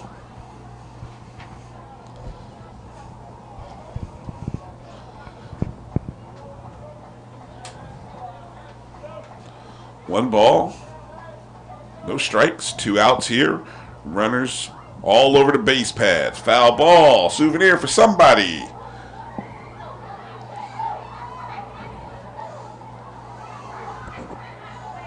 Somebody lucked into a foul ball. Now, I'm gonna talk about the kids for a hot second. I hope they run that hard at recess and in PE too. One ball and 1 strike. I can say that because in this booth right now is a whole room full of educators, so we can say that in good spirit. 2 balls, 1 strike. No doubt about it. Max Davenport, second baseman for Miles. He's taking that ball, gets away. He's coming home. There's another run that's going to score. Good heads up call by Davenport to tell his teammate Bittner to come on home. So now it's 14-10. Because that ball didn't get too far away, but the catcher couldn't find it right away. Right. And I think Davenport recognized that. Fellas, is it October? We got a 14-10 score. Oh, is it Saturday afternoon?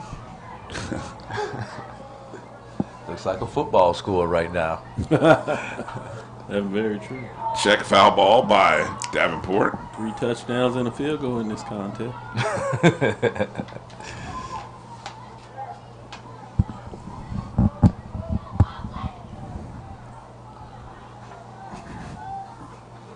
Full count here with 2 outs for Malik Bell. Playoff pitch. The pitch, and runner takes a base on a walk. Ooh.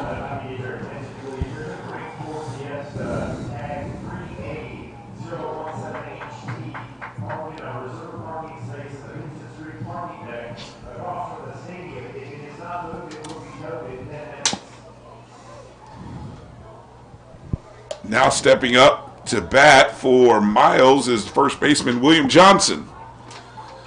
Johnson 0 for 4 today. Drew 1 walk.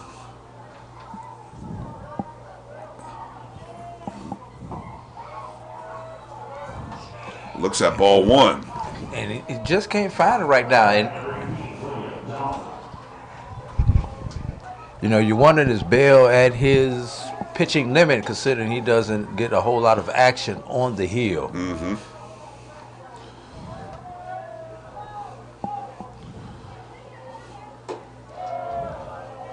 Haven't seen him throw too many strikes. I don't know, and that's the tough part right now. And maybe Coach Roberts has told Miles to just go up there and make him throw you a strike, maybe even 2 before you take that bat off of safety. The 2-0 pitch, foul ball. And that theory just went out the window on that pitch. Yeah, they looked a little bit outside.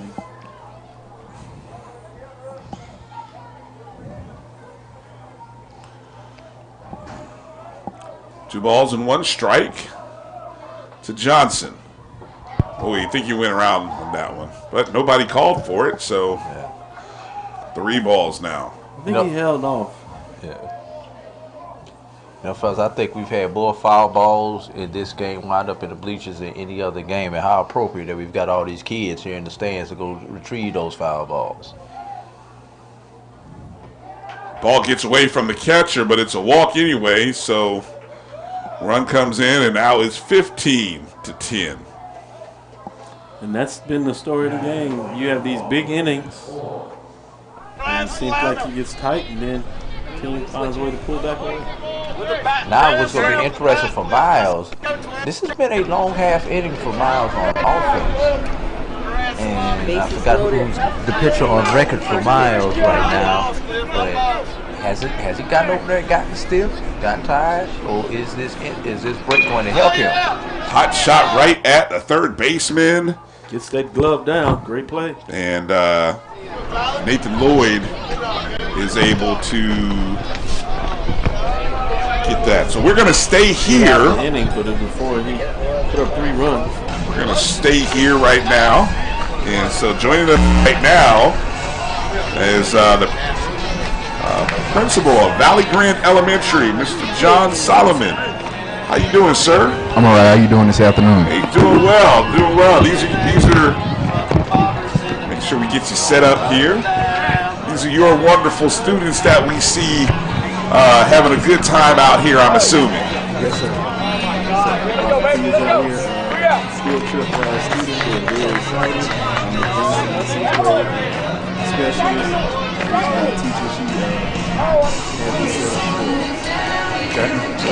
So, Mr. Principal, what was the qualification? Were these based on academics? Were it based on behavior? How did these kids qualify to come, or did you just bring everybody? Well, we did both. We did the 4th through the 6th grade. We brought the older kids and we shot first. We plan on coming Great. Get them exposed to the baseball. Of course, I played baseball at Alabama State University, so it's his fun time for me too. So now, when were you playing at Alabama State? I played baseball at Alabama State from 2005 to 2009. Okay. Under Larry Watkins. Okay. Any memorable moments? I came. Give me a little bit on swag history here. Okay, well, I'll tell you about a baseball game. We were down. I came in off the bench, and I came in and I hit a home run to tie the game up and put us up against FAMU. And we ended up losing the game, but it was a great game. Good exposure. I enjoyed myself. It was a lot of fun at Alabama State.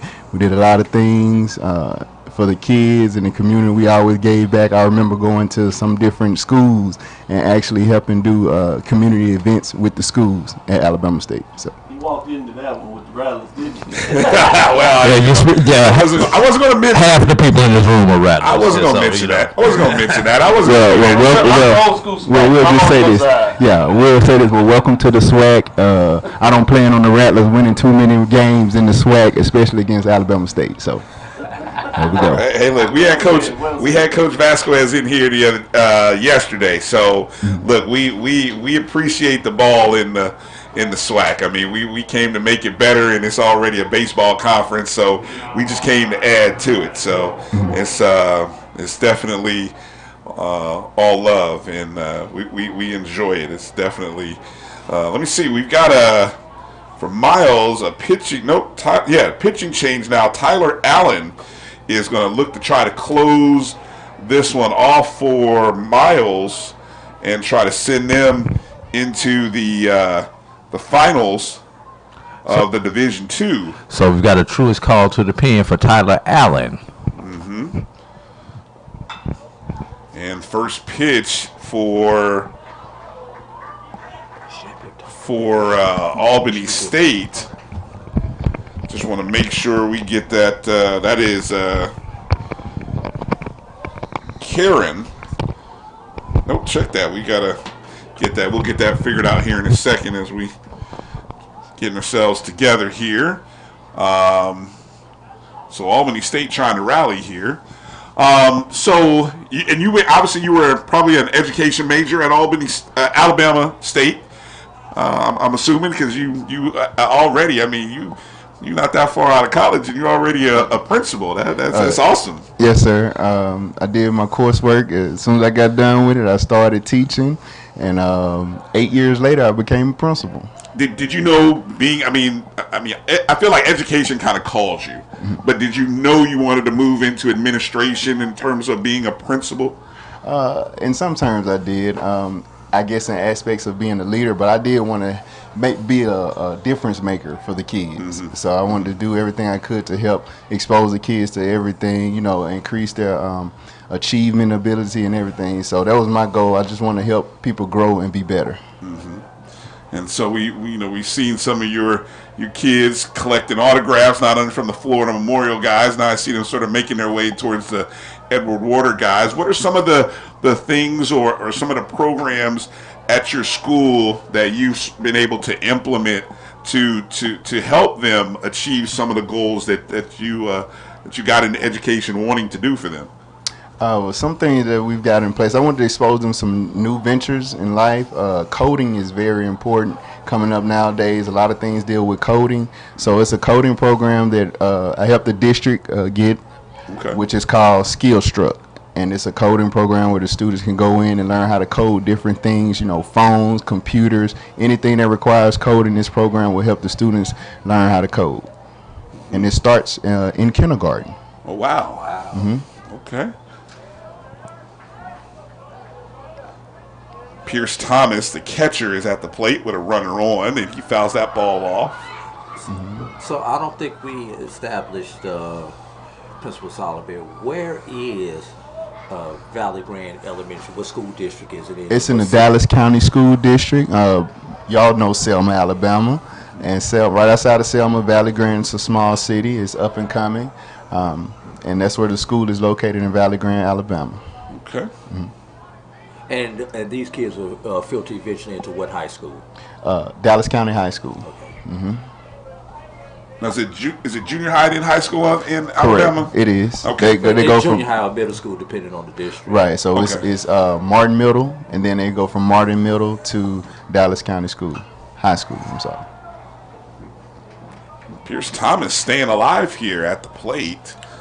3 balls, 2 strikes. When I was coaching basketball at Tuskegee, I coached a kid from Dallas County High School, Andre Nelson. So they call him Mutombo. Drake. You exactly right. Big Drake. Yep. Yes, sir. So you know exactly what I know exactly who you're talking about. Right back at the pitcher. They're going 2 here. Oh, there we go. They second got it. Over to first. Where they go? 163. Yeah, 163. Yeah, 163 double play. There you go. And they throw it around the horn. It look real nice. You were an infielder? Correct. I can tell. Okay. I play shortstop and second base. Okay. Yep. Yeah. I just got to ask you about that. On that play right there, Mhm. that runner coming in at you at second base. Right. What is the toughest part about that? Because it's. I played a little bit. I played mostly in outfield when I played, but I did play some infield. What was the hardest thing for you, and especially when you come from shortstop to second base? What's the hardest thing for you on being able to turn that double? You just have to be in the position already. So say, for instance, you know you're going to straddle the bag or get to the bag before the throw gets there. And so once you get there, your footwork is usually there to maneuver around the bag to throw the ball. So you don't have to worry about the runner. They're making the game a lot more safer. If they slide into you, pretty much, you know that next runner's out at first base. So the game is much safer. You know, you just clear the bag, make sure you're on the front side or the back side of the bag, and get rid of the ball. Tyler Allen tried to field that one by himself with his bare hand and unable to come up with that. And so TJ Thomas will stay alive, and he'll be on first base. And coming up now, Lavoisier Fisher. You think it could be possible, Brian, another 2-out rally? I mean, that's this whole game has been about 2-out rallies. That's right. It has been, yeah. Yeah. That's how they got all their runs in the 6, 2-out rally. Well, that was 2 outs with the error on the for the third out, and then they opened a 5 spot. Well, 1 out away, Miles is from advancing to the finals of the NCAA division.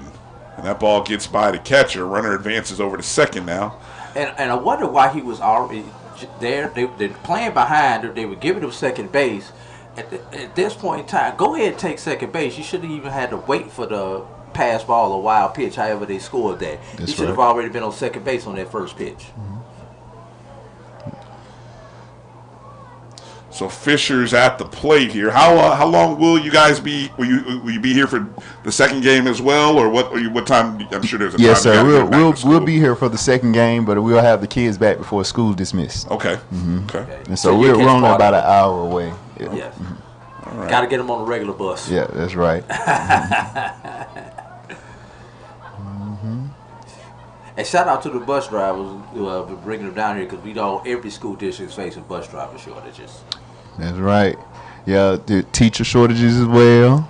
So anybody listening, if you would like to apply, please make sure you go to the Dallas County School System website and please make sure to apply. We do have job openings at Valley Green Elementary School, and so please apply, and to any school within our district as well. Yes. Well said. Yes. Yeah, you have a good opportunity to reach a lot of young people, and there's a ball that's lifted towards left field or settles under it, and that's going to be the ball game as Miles closes it out with a 15-10 victory over their SIC rival, and they advance to the finals of the NCAA bracket. They'll play tomorrow afternoon at 5.